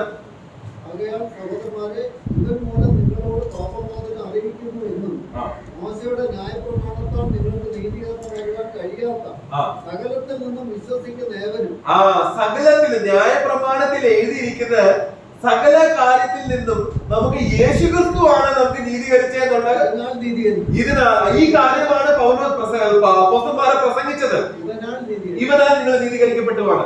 तो हमें ये प्रभु यीशु मसीह के द्वारा जो है हम धर्मी ठहराए जा रहे हैं करके ये बात प्रेरित पौल जो है वो घोषणा करता है। അപ്പൊ അവിടെ അപ്പോസ്തലന്മാർ അവർ പ്രസംഗിക്കുമ്പോൾ ആദ്യം യേശുക്രിസ്തു മുഖാന്തരം ക്ഷമ കിട്ടുന്ന കാര്യം അവർ പ്രസംഗിക്കുമ്പോൾ तो प्रेरित पौल जब प्रेरित लोग जब भी लोग प्रचार करते वक्त यीशु मसीह के द्वारा हमें क्षमा मिला है करके प्रचार करते वक्त, എന്നാൽ ന്യായപ്രമാണത്തിൽ ഒത്തിരി കാര്യങ്ങൾ എഴുതിയിട്ടുണ്ട്. लेकिन व्यवस्था में बहुत सारे बातें ऐसा लिखा है जो करना चाहिए। ഈ ന്യായപ്രമാണം എത്ര ചെയ്തു കഴിഞ്ഞാലും നമുക്ക് നീതീകരണം കിട്ടുന്നില്ല.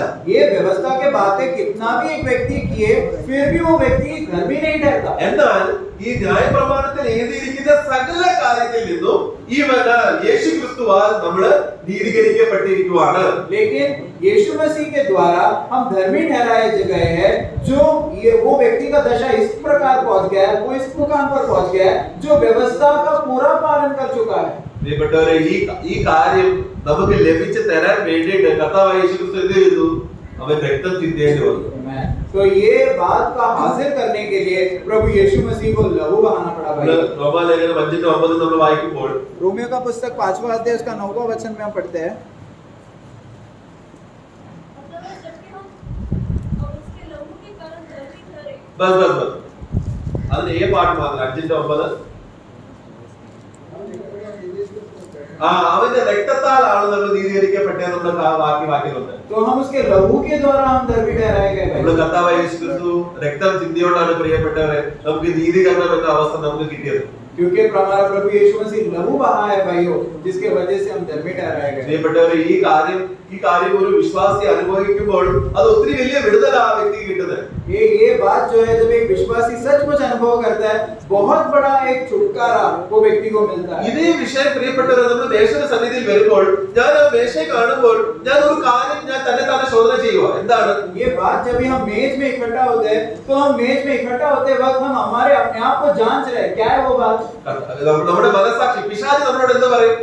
शैतान हमसे क्या कहता है पता है? നീ മേശ ഭാഗമെടുക്കാൻ യോഗ്യനല്ല, ये मेज का भाग लेने के लिए तेरे में कोई योग्यता നീ नहीं है, ഒരു കുറ്റവാളിയാണ്, क्योंकि तू पहले से ही तू दोषी है। നിനക്ക് യോഗ്യതയില്ല. എന്നാൽ കർത്താവിന്റെ പ്രവൃത്തി എന്താ ഘോഷിക്കുന്നത്? ऐसा काबिलता तेरे में नहीं है कि तू मेज ले, लेकिन प्रभु यीशु मसीह का मृत्यु क्या घोषणा करता है? അവൻ പറയുന്നത്, കർത്താവ് പറയുക, ഞാൻ രക്തം ചിന്തിയത് നിനക്ക് നീതീകരിക്കാൻ വേണ്ടിയിട്ടാണ്.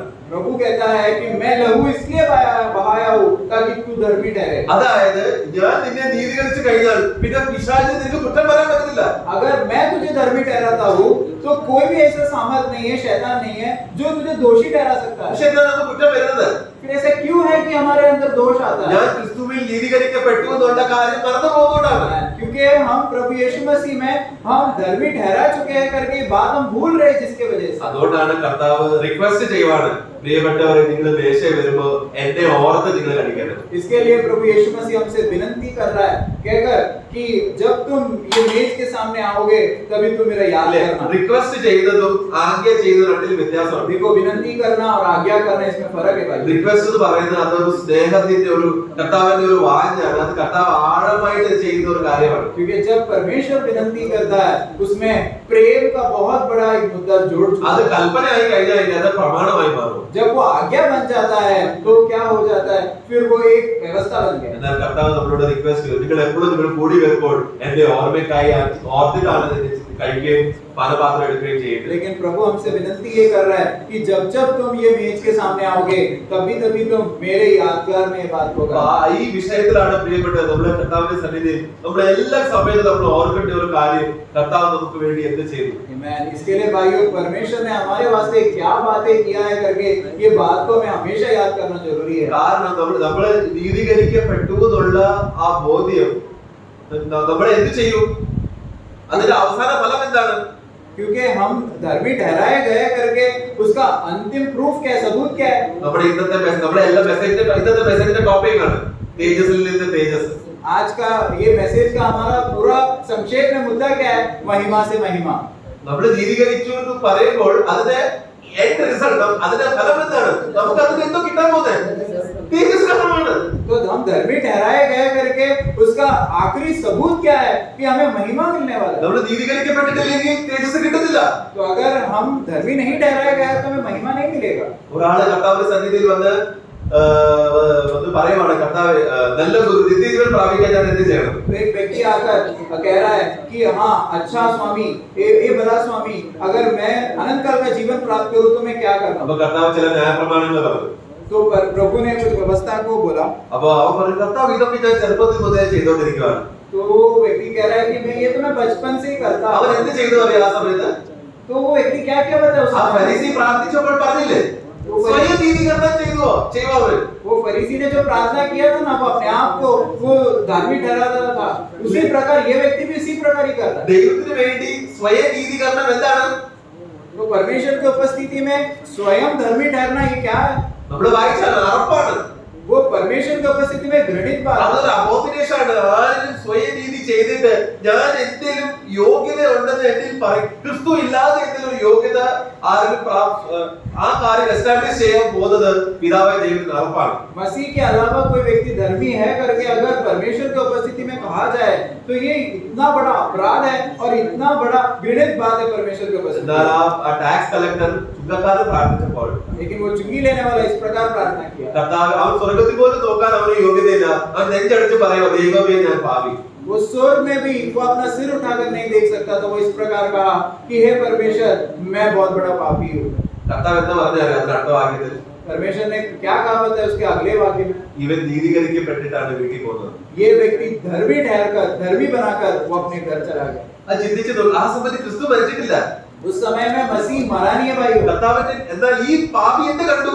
लेकिन ये चुंगी लेने वाला क्या देखा होगा? എന്നിൽ യോഗ്യതയില്ല. मेरे में कोई भी काबिलता नहीं है. കാരണം എന്നെ യോഗ്യത ആക്കാൻ ദൈവത്തിനെ പറ്റുള്ളൂ. क्योंकि मुझे काबिल बनाने के लिए, योग्य बनाने के लिए परमेश्वर से ही मुमकिन है. ഞാൻ നീതീകരണത്തിന് എന്റെ ആ സ്റ്റാൻഡേർഡ് എത്തണമെങ്കിൽ ആര് പറയണം? तो मैं परमेश्वर जो चाहता है वो धार्मिकता में धर्मी ठहराए जाने का दशा में पहुंचे, तो परमेश्वर क्या करना चाहिए? അത് അത് ആര് പറഞ്ഞാലും ഞാൻ നീതീകരിക്കപ്പെടുള്ളൂ. कौन बोलेगा तो ऐसा मुमकिन होगा? അത് കേൾക്കാൻ വേണ്ടിട്ട് അവൻ അവിടെ ആലയത്തിൽ പോയിട്ട് പ്രാർത്ഥിക്കുക കർത്താവേ ഞാൻ പാപി എന്നെ നീതീകരിക്കണമേ. तो वो सुनने के लिए ये व्यक्ति मंदिर पर जाकर वो प्रार्थना किया, हे परमेश्वर मैं पापी हूँ, मेरे से मुझ में दया दिखा. എന്നാൽ അത് ഫരീസി അല്ലേ കേൾക്കേണ്ടത്? लेकिन ये फरीसी व्यक्ति तो होना चाहिए ना जो सुनना है. അവന് ന്യായപ്രമാണം അറിയാം, क्योंकि वो व्यक्ति को तो व्यवस्था पता है, വചനങ്ങൾ അറിയാം. वो व्यक्ति को तो वचन पता അവൻ है, ചെറുപ്പത്തിൽ തൊട്ടേ ന്യായപ്രമാണം ചെയ്തുകൊണ്ടിരിക്കുകയല്ലേ. वो बचपन से ही व्यवस्था का पालन कर रहा है. എന്നാൽ സ്വയം നീതി ചെയ്യുന്നവർക്ക് ദൈവത്തിന് അറപ്പാണ്. लेकिन स्वयं जो धर्मी बनाता है अपने आप को, वो परमेश्वर के उपस्थिति में घृणित बात है. പ്രിയപ്പെട്ടവരെ, നമ്മൾ അതുകൊണ്ട് കർത്താവ് നമുക്ക് വേണ്ടി എന്ത് പ്രവൃത്തി ചെയ്തു എന്നുള്ള ബോധ്യം നമ്മൾ അത് റിയലൈസ് ചെയ്തത് തന്നെ ഏറ്റവും വലിയ സന്തോഷമുള്ള ഒരു കാര്യമാണ്. क्योंकि परमेश्वर ने हमारे लिए क्या बातें किया है, वो ये सिर्फ समझना ही ये बहुत बड़ी बात നമ്മള് റോമാലേഖനം 4-ാം അധ്യായം रोमियो का पुस्तक उसका 4वां अध्याय 25-ാം വാക്യം उसका 25वां वचन हम पढ़ेंगे. കർത്താവായ യേശുവിനെ മരിച്ചവരിൽ നിന്ന് ഉയർപ്പിച്ചവരിൽ വിശ്വസിക്കുന്ന നമുക്കും കണക്കുവാനുള്ളതാകിയാൽ തന്നെ. അത്രേ ഉള്ളൂ. അവൻ നമ്മുടെ അധർമ്മത്തിന് വേണ്ടിയിട്ട് നമ്മുടെ അതിക്രമങ്ങൾക്ക് മരണത്തിൽ ഏൽപ്പിച്ചു. ആ നമ്മുടെ നീതീകരണത്തിനായി ഉയർപ്പിച്ചിരിക്കുന്ന ആ നമ്മുടെ കർത്താവായ യേശുക്രിസ്തുവിനെ ആ മരിച്ചവരിൽ നിന്ന് ആ. ഉയർപ്പിച്ചവരിൽ വിശ്വസിക്കുന്ന ആ. നമുക്കും കണക്കുവാനുള്ള അവൻ കർത്താവ് നമ്മുടെ നീതീകരണത്തിന് വേണ്ടിയിട്ടാണ് അവൻ ഉയർത്തപ്പെട്ടത്. तो प्रभु यीशु मसीह हमारे धर्मी ठहराए जाने के लिए वो उसे जिलाया गया है. ഈ കർത്താവിന്റെ പുനരുദ്ധാനത്തിന്റെ ഉദ്ദേശം എന്താണ്? तो प्रभु यीशु मसीह का पुनरुत्थान का उद्देश्य क्या है? നമ്മൾ നീതീകരിക്കപ്പെടണം. हम धर्मी ठहराए जाना. എന്നാൽ ഈ നീതീകരണം നമ്മുടെ മേൽ എപ്പോഴാ കണക്കിടുന്നത്? लेकिन ये धर्मी ठहराए जाना हमारे ऊपर कभी लेखा लिया जाएगा അവനിൽ വിശ്വസിക്കുമ്പോൾ, जब हम उस पर विश्वास करेंगे. അവനിൽ ബിലീവ് ചെയ്യുമ്പോൾ, हम जब उस पर विश्वास करते रहेंगे, ഈ അവനിൽ വിശ്വസിക്കാൻ വേണ്ടിയിട്ട് പിതാവായ ദൈവം എന്ത് ചെയ്യുക?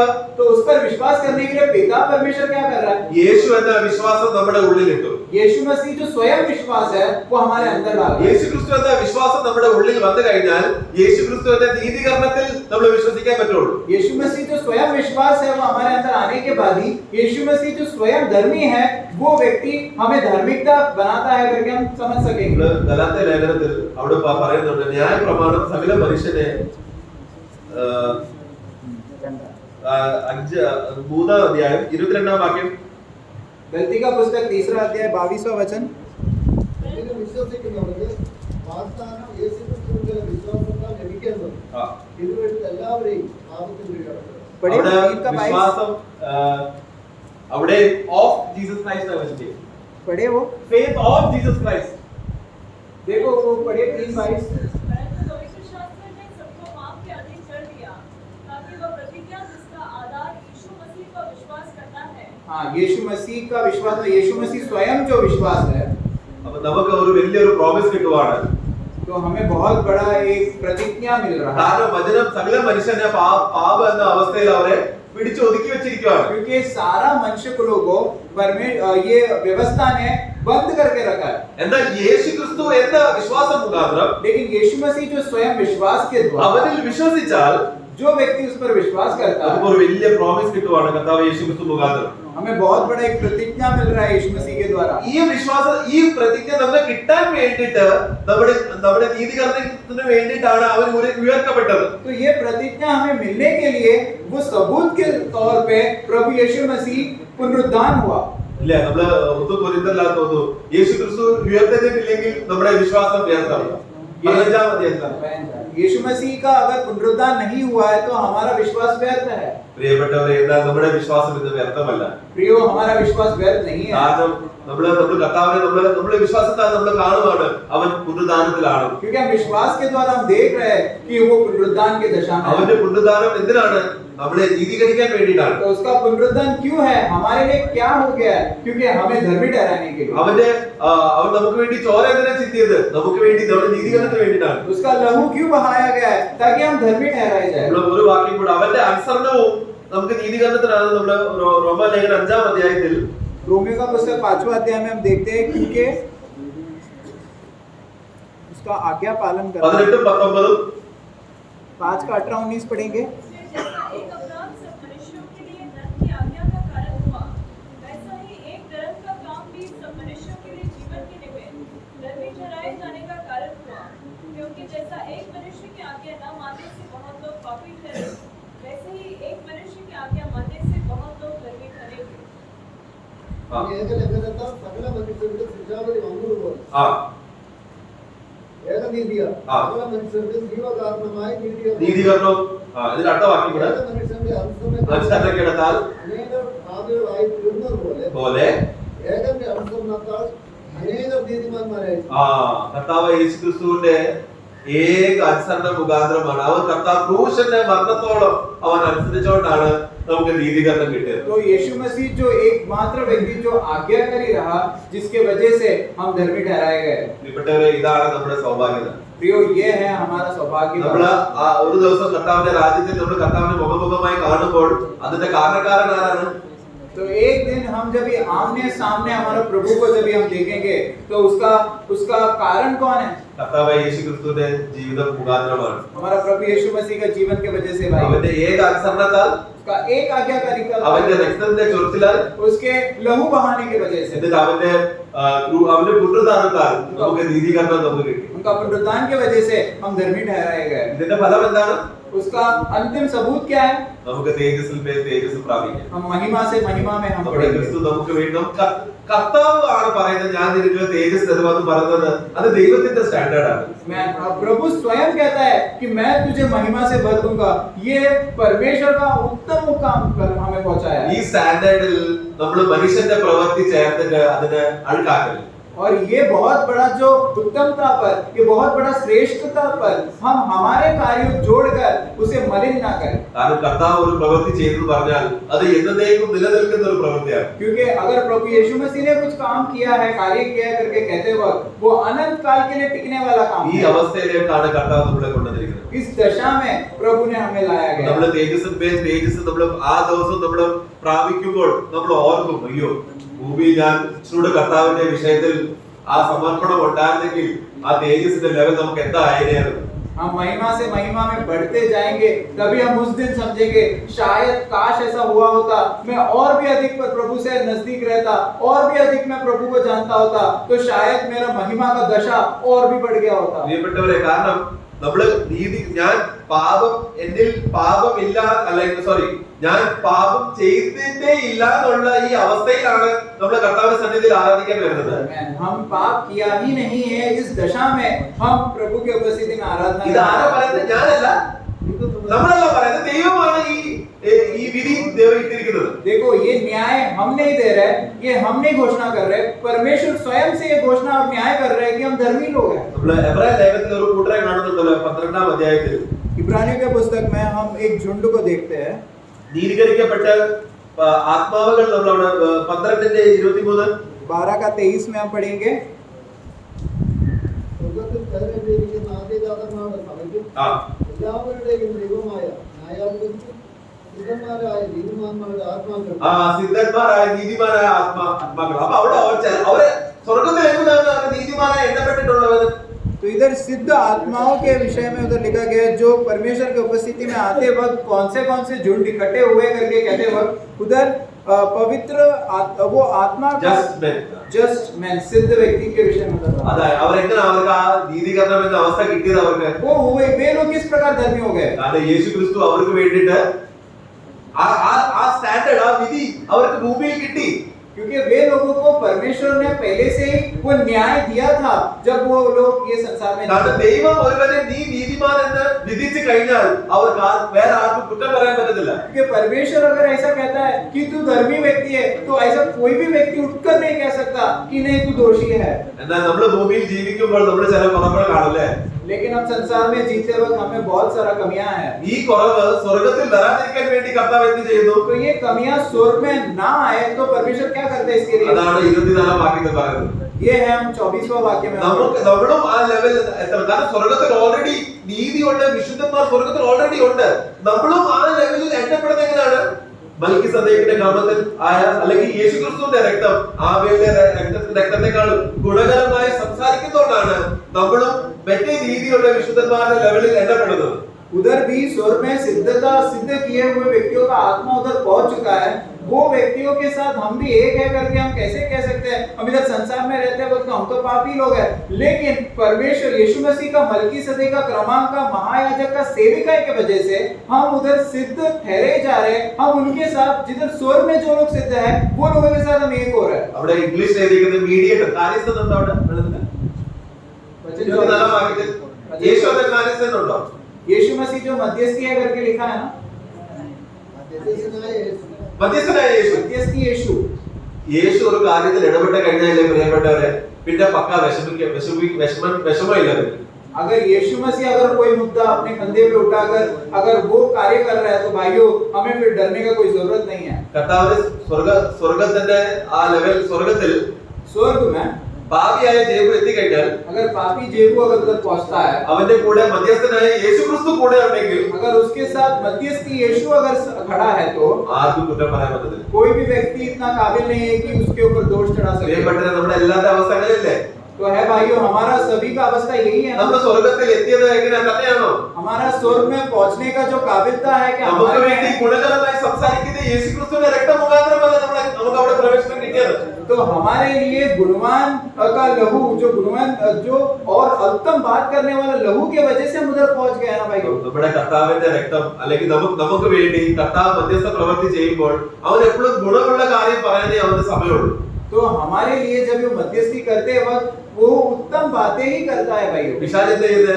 तो ये शैतान क्या करता है? അവന് കുറ്റം പറയാനേ സമയമുള്ളൂ. तो उसको सिर्फ दोष चढ़ाने के लिए समय है। എന്നാൽ യേശുക്രിസ്തുവിന് ഗുണമുള്ള കാര്യങ്ങൾ മാത്രമേ പറയാൻ സമയമുള്ളൂ. यीशु मसीह को सिर्फ और सिर्फ वो धर्मी ठहराए जाने का बात ही करते हैं वो കാരണം मानता है। കർത്താവ് യേശുക്രിസ്തു അവന്റെ സഹോദരന്മാരെ അത്രയും അവൻ സ്നേഹിച്ചു. क्योंकि प्रभु यीशु मसीह ने अपने भाइयों को इतना ज्यादा प्रेम किया है। കർത്താവ് അവന്റെ സഹോദരന്മാരെ നേടാൻ വേണ്ടിയിട്ട് സ്വന്തം ജീവനെ കൊടുത്തിട്ടാണ് അവൻ സഹോദരന്മാരെ तो अपने നേടുന്നത്. भाइयों को पाने के लिए हासिल करने के लिए वो अपना स्वयं जीवन को वो लहू बहाकर वो इतना मेहनत कर वो कमा रहा है।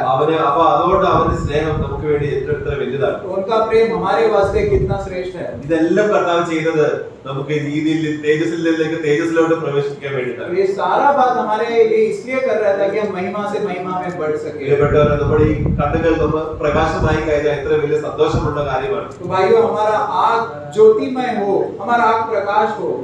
ദൈവം ഒരു വ്യക്തിയെ നീതീകരിച്ചാൽ പിന്നെ ആര് കുറ്റം പറയും? अगर परमेश्वर एक व्यक्ति को धर्मी ठहराता है तो ऐसा कौन है जो उसका दोष निकाल ഈ सकता है? നീതീകരണത്തിന്റെ സന്തോഷത്തിൽ നമ്മൾ ജീവിക്കണം. ये धार्मिकता का खुशी और आनंद में हम रहे। ദൈവം നമ്മളെ സഹായിക്കട്ടെ. प्रभु हमारा मदद।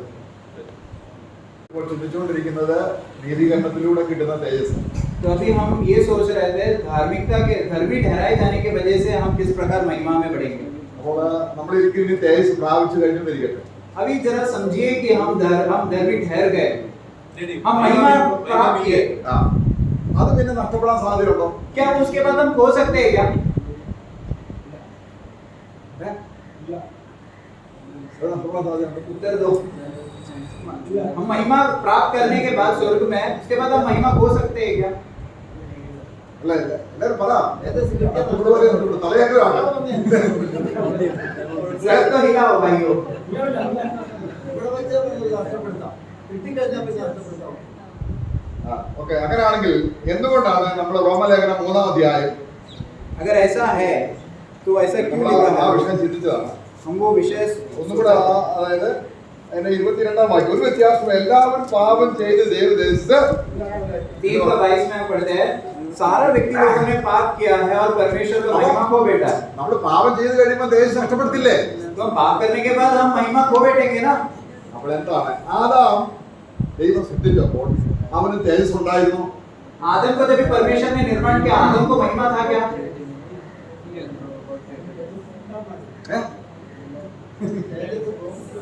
ആദാം തേജസ് ഉണ്ടായിരുന്നോ? ആദാം ദൈവം സൃഷ്ടിച്ചപ്പോൾ आदम का जब निर्माण किया था, क्या आदम को महिमा था क्या? നമ്മൾ ചിന്തിക്കുന്നത് എന്താ, हम क्या सोच रहे हैं पता ആ ഒരു है? വസ്ത്രമൊന്നും ഇല്ലായിരുന്നു. उसको वस्त्र था नहीं, ആ വസ്ത്രത്തിന് പകരം തേജസ്. और वस्त्र के वजह से वस्त्र नहीं था, लेकिन उसके ऊपर महिमा होगा. അപ്പം പാപം ചെയ്തപ്പോൾ മഹിമ പോയി. അപ്പൊ രണ്ടുപേരും നഗ്നരായി. तो पाप करने के वजह से महिमा खो बैठे और वे दो लोग नंगे हो गए. ऐसे आप सोचते हैं? ആദാമിന് തേജസ് ഇല്ലായിരുന്നു. भाइयों, पहले से ही आदम को महिमा था ही नहीं. ജീവവൃക്ഷം തിന്നാലേ തേജസ് കിട്ടുള്ളൂ. जीवन का वृक्ष का फल अगर वो व्यक्ति खाएगा तो ही वो महिमा मिलेगा उसको. അതിന്റെ अर्थം എന്താണ്? इसका मतलब क्या है? ആദാമിന് തേജസ് ഇല്ലായിരുന്നു. आदम को महिमा था ही नहीं, എന്നാൽ ഇറ്റേണൽ ലൈഫ് പ്രാപിച്ചിരുന്നെങ്കിൽ, लेकिन अनंत काल का जीवन प्राप्त किया होता, ക്രിസ്തുവിനെ നേടിയിരുന്നെങ്കിൽ यीशु मसीह को पाया होता, ആ തേജസ് നഷ്ടപ്പെടുത്താൻ പറ്റില്ല. वो महिमा कभी भी वो खो नहीं सकता. അപ്പം ആദാമിന് തേജസ് ഉണ്ടായിരുന്നോ?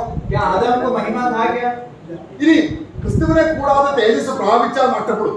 तो मसीह के अलावा अगर हम महिमा प्राप्त भी किए, वो नष्ट हो सकता है. നമുക്കൊരു വാക്യം വായിക്കാം. മോശ തേജസ്സുള്ളവനായിരുന്നോ? मूसा क्या महिमादायक था क्या? महिमा प्राप्त किया था क्या मूसा? നിങ്ങൾ വേദോസം വായിച്ചില്ലേ? തലയാട്ടുമ്പോൾ നായ കൺഫ്യൂഷനാണ്. जब भी सीरीज आते हैं तभी बहुत कंफ्यूजन होता है.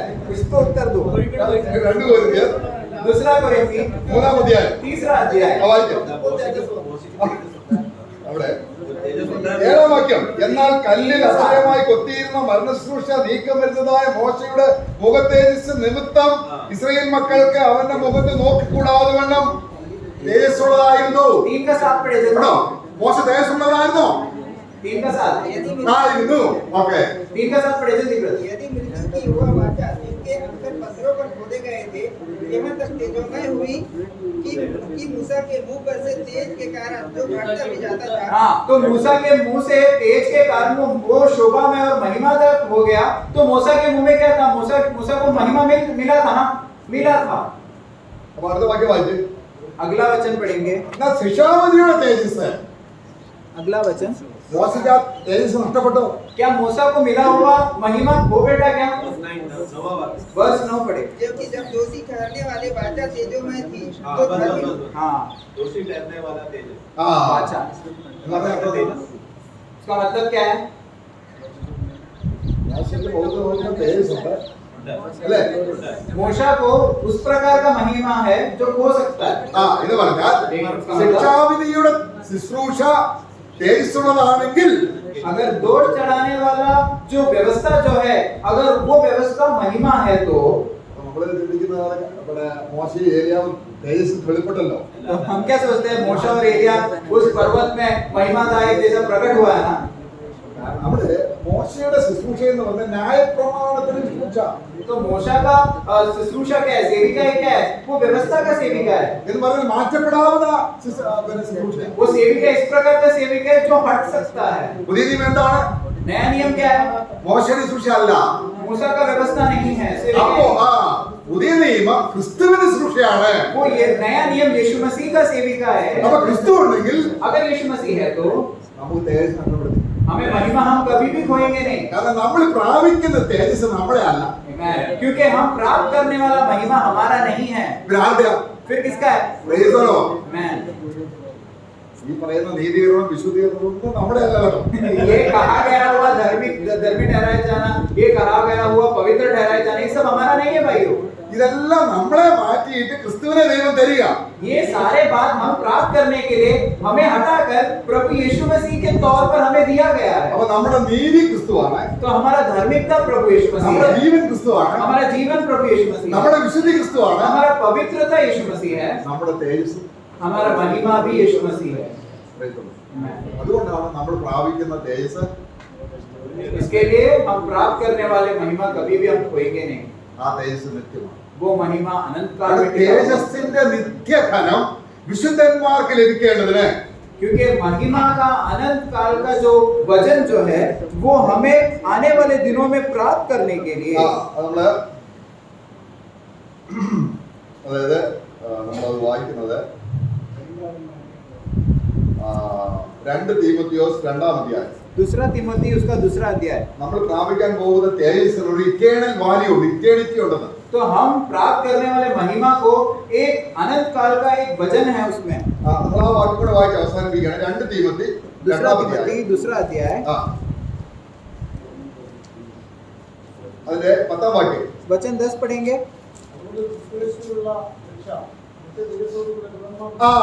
ക്രിസ്തുവേ ഈ രക്ഷ ആരുടെയാണ്? ये उद्धार किसका है? ക്രിസ്തുവിന്റെ അല്ലേ? ആ രക്ഷ ഏത് ദേശത്തോടു കൂടിയാ കിട്ടാൻ പോകുന്നത്? ये मसीह का उद्धार कैसे हमें मिलने वाला है? നിത്യ തേജസ്സാണ്. ये अनंत काल का ये महिमा किस तौर पे हमें ये उद्धार मिलने वाला है? അപ്പൊ നമ്മളെ ഇവിടെ ദൈവദാസൻ ഇവിടെ അധ്വാനിക്കുന്നത് എന്തിനാണ്? അവിടെ 10-ാം വാക്യം प्रभु का വായിക്കുകയാണ്. दास क्यों मेहनत कर रहा है? वचन 10। ക്രിസ്തുവേശുവിലുള്ള രക്ഷ നിത്യ തേജസ്സോടെ എന്ന് പറഞ്ഞാൽ ക്രിസ്തുവേശുവിൽ തന്നെയാണ് ഈ തേജസ് ഇരിക്കുന്നത്. क्योंकि ये यीशु मसीह में ही है ये महिमा। നമ്മൾ 2 കൊരിന്ത്യർ ആ വാക്യം വായിക്കാം. 2 കൊരിന്ത്യർ दूसरा कोरिन्थी അതിന്റെ 4-ാം അധ്യായം. उसका चौथा अध्याय അതിന്റെ 6-ാം വാക്യം. वचन 6 पढ़ेंगे 4 का 6 दूसरा कोरिन्थी। इसलिए कि परमेश्वर ही है जिसने कहा अंधकार में से ज्योति चमके और वही हमारे हृदयों में चमका कि परमेश्वर की महिमा की पहचान की ज्योति यीशु मसीह के चेहरे से प्रकाशमान हो। യേശു ക്രിസ്തുവിന്റെ മുഖത്തുള്ള ദൈവതേജസ്സിന്റെ പക്ഷെ നമ്മൾ നോക്കുമ്പോൾ യേശുവിന്റെ മുഖത്ത് തേജസ് കാണുമ്പോൾ കൂടെ ഇങ്ങനെ കിടക്കും. तो परमेश्वर का महिमा जो है वो प्रभु यीशु मसीह के चेहरे में दिखा है करके इधर लिखा गया है, लेकिन हम देख नहीं पा रहे। क्यों? क्योंकि बहुत बड़ा एक पर्दा हमारे सामने खड़ा है। കാര്യം എന്താണ്? क्यों पता है? ഈ തേജസ്സിലേക്ക് നയിക്കുന്ന നീതി നമ്മുടെ സ്വന്തമാണ്. क्योंकि ये महिमा में हमें लाने के लिए धार्मिकता जो कमाया गया है वो हम समझते हैं कि हमारा है। വീണ്ടും ജനവും നമ്മളാ ഇന്ന ഭാഷയിൽ പറഞ്ഞപ്പോൾ ഞാൻ രക്ഷിക്കപ്പെട്ടു. और ये जो उद्धार दोबारा जन्म किया हुआ वो भी व्यवस्था जो है वो भी अपना है करके ऐसा हम समझते हैं। ഇന്ന ഭാഷ സ്ഥാനപ്പെടുത്തിക്കൊണ്ട് ഞാൻ രക്ഷപ്പെട്ടു. ये पास्टर ने हमें बपतिस्मा दिया, इसके लिए मैं बपतिस्मा हुआ, ऐसे हम विश्वास करते हैं। അപ്പൊ നമ്മൾ ഉണ്ടാക്കിയെടുക്കുന്ന തേജസ്സും വിശുദ്ധീകരണവും നീതീകരണവും ഒക്കെ എന്ത് സംഭവിക്കുന്നു? तो हमने बनाया हुआ पवित्रता, हमने बनाया हुआ उद्धार, ये सब क्या होगा? അപ്പോൾ ഇനി 3-ാം അധ്യായത്തിന്റെ 18-ാം വാക്യം. 3 का 18 पढ़ेंगे।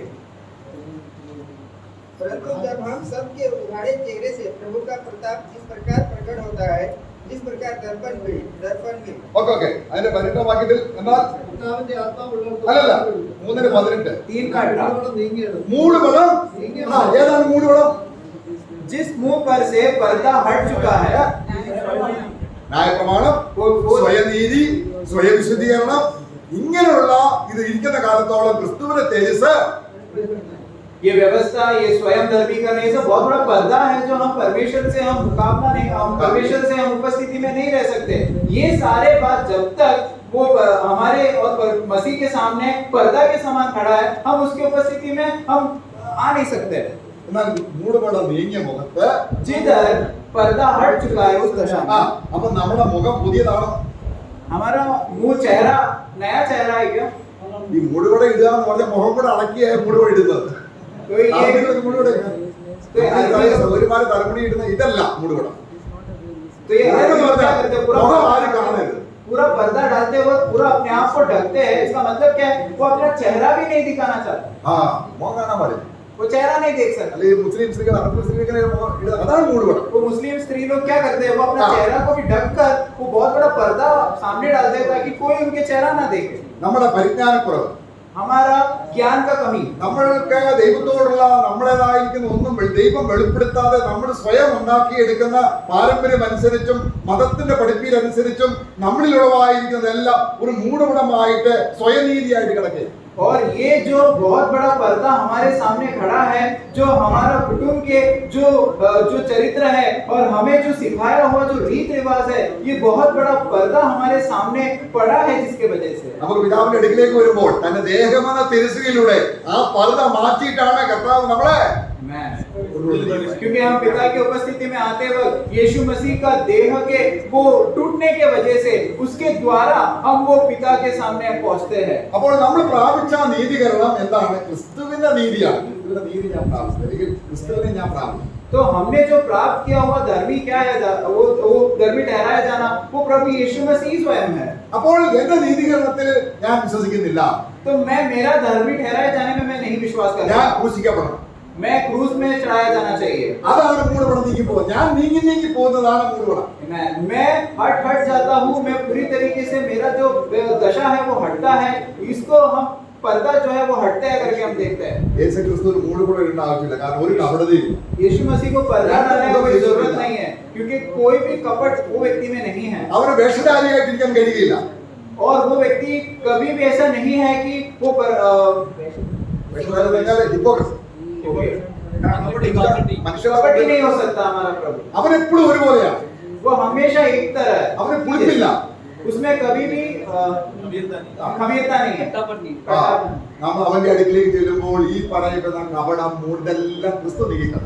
और हम उसके उपस्थिति में जाते वक्त ये जो कपट, ये जो पर्दा है, ये सारे बातें क्या है वो हट जाता है। അപ്പോൾ അവിടെ നമ്മൾ വായിക്കുന്നത് നമുക്ക് ആ വാക്യങ്ങൾ വായിച്ച അവസരം 2:3 दूसरा कोरिन्थी 3 अध्याय वो वचन पढ़ के हम करेंगे। എന്നാൽ മൂടുപടം നീങ്ങിയ മുഖത്ത് जिधर पर्दा हट ആരുടെ चुका है, മുഖമാണ്? യേശുവിന്റെ മുഖമോ നമ്മുടെ മുഖമോ? वचन 18 3 का എവിടെ നിന്ന് മൂടുപടം നീങ്ങി പോകേണ്ടത്? ഈ മുഖം എന്ന് പറയുന്നത് ഏതാണ്? ഈ മുഖമല്ല. जो मुंह से पर्दा हटना चाहिए वो मुंह कौन सा है? ये मुंह नहीं है, ये चेहरा नहीं है। നമ്മുടെ ഈ മുഖം നമുക്ക് മനുഷ്യന്റെ നമ്മുടെ ഹൃദയമാകുന്ന മുഖം എന്ത് ചെയ്യുന്നു? പല തിരശ്ശീലയിട്ട് ഇങ്ങനെ മറച്ചിട്ടിരിക്കുക. हमारा हृदय जो चेहरा जो है वो बहुत सारा बातों से पर्दा बनाकर परमेश्वर तक पहुंच नहीं सकते, उस तरीके का पर्दा बनाकर हमारा चेहरा हृदय जो चेहरा है वो हम छुपा के रखे हैं। എന്നാൽ കർത്താവിൽ അത് നീങ്ങി പോകുന്നു. लेकिन प्रभु यीशु मसीह में वो हट जाता है। അവിടെ നമുക്ക് ഒരു വാക്യം കൂടെ വായിക്കാം. हम वो एक वचन पढ़ेंगे, അതിന്റെ 16 വാക്യം. കർത്താവിലേക്ക് തിരിയുമ്പോൾ बड़े 3 का 16, जब हम प्रभु यीशु मसीह पर हम मुड़ेंगे, എന്ന് പറഞ്ഞാൽ എന്താണ് അർത്ഥം? तो उसका मतलब क्या है? നമ്മൾ എന്തെങ്കിലും സ്വയമായി ഉണ്ടാക്കുമ്പോൾ നമ്മളിലേക്ക് തിരിയുക. तो हम अगर कुछ बातें हम अपने आप को कुछ कमाते हैं तो क्या है, हम कुछ पर्दा डाल रहे हैं। നമ്മൾ എങ്ങോട്ട് തിരിയണം? लेकिन हम किसके और हमें मुड़ना है? ക്രിസ്തുവിലേക്ക് തിരിയുമ്പോൾ हम मसीह के और जब मुड़ेंगे അവൻ കൂടുതൽ നീതിമാനും വിശുദ്ധനുമായിട്ട് എനിക്ക് വെളിപ്പെട്ട് വരും. वो बहुत अधिक से अधिक वो धर्मी व्यक्ति है, बहुत अधिक से अधिक वो धार्मिकता और वो पवित्र व्यक्ति है करके मुझे प्रकट होता है। അങ്ങനെ അവൻ നമ്മിൽ വളർന്നും इस प्रकार वो हमारे में बढ़े നാം അവനിൽ കുറഞ്ഞും. और इस प्रकार हम उसमें घटे। നമ്മൾ തന്നെ ഇരുന്നാൽ വളർന്നു വരത്തേ ഉള്ളൂ. പുളിപ്പ് और अगर हम अपने आप में रहेंगे तो हम बढ़ते जाएंगे। खमीरता जो है, ये खट्टापन जो है वो बढ़ेगा। കർത്താവ് നമ്മളെ ആ മൂടുപടം നീങ്ങിയ മുഖത്ത് जिस चेहरे पर वो पर्दा हट चुका है, യേശു ക്രിസ്തു തേജസ്സുള്ളവനാണെന്ന് പ്രതിബിംബിപ്പിക്കുന്ന കണ്ണാടി പോലെ നമ്മൾ തേജസ്. और यीशु मसीह जिस प्रकार महिमादायक है वो प्रकट करने का एक आईना बनेंगे हम। നാം എല്ലാവരും और हम सभी लोग എന്ന് പറയുമ്പോഴാണ് എല്ലാ വിശ്വാസികളും. सभी लोग मतलब क्या? सारे विश्वासी। Amen. നമുക്ക് എല്ലാവർക്കും കിട്ടാൻ പോകുന്ന തേജസ്സാണ്. തേജസ്സിനെ കുറിച്ചാണ് നമ്മൾ ഇവിടെ വായിക്കുന്നത്. तो हम सारे लोगों को महिमा मिलने के विषय में हम इधर ये बातें हम उद्धार ले रहे हैं। നമുക്ക് ക്രിസ്തുവിൽ അല്ലെങ്കിൽ ചിലർക്ക് കിട്ടും ചിലർക്ക് കിട്ടത്തില്ല എന്ന രീതിയിലല്ല.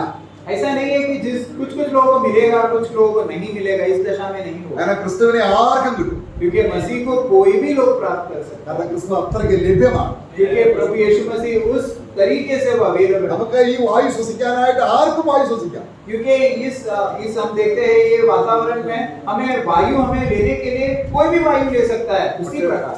പക്ഷെ നിങ്ങൾ ഈ പറയുകയാണ് ഈ വായു ഒന്നും എനിക്ക് വേണ്ട, എനിക്ക് ഫിൽറ്റർ ചെയ്ത പ്രത്യേക എസിയിലെ വായു വേണമെന്ന് പറഞ്ഞാൽ അവിടെ ഈ വായു തന്നെയല്ലേ ശ്വസിക്കുന്നത്.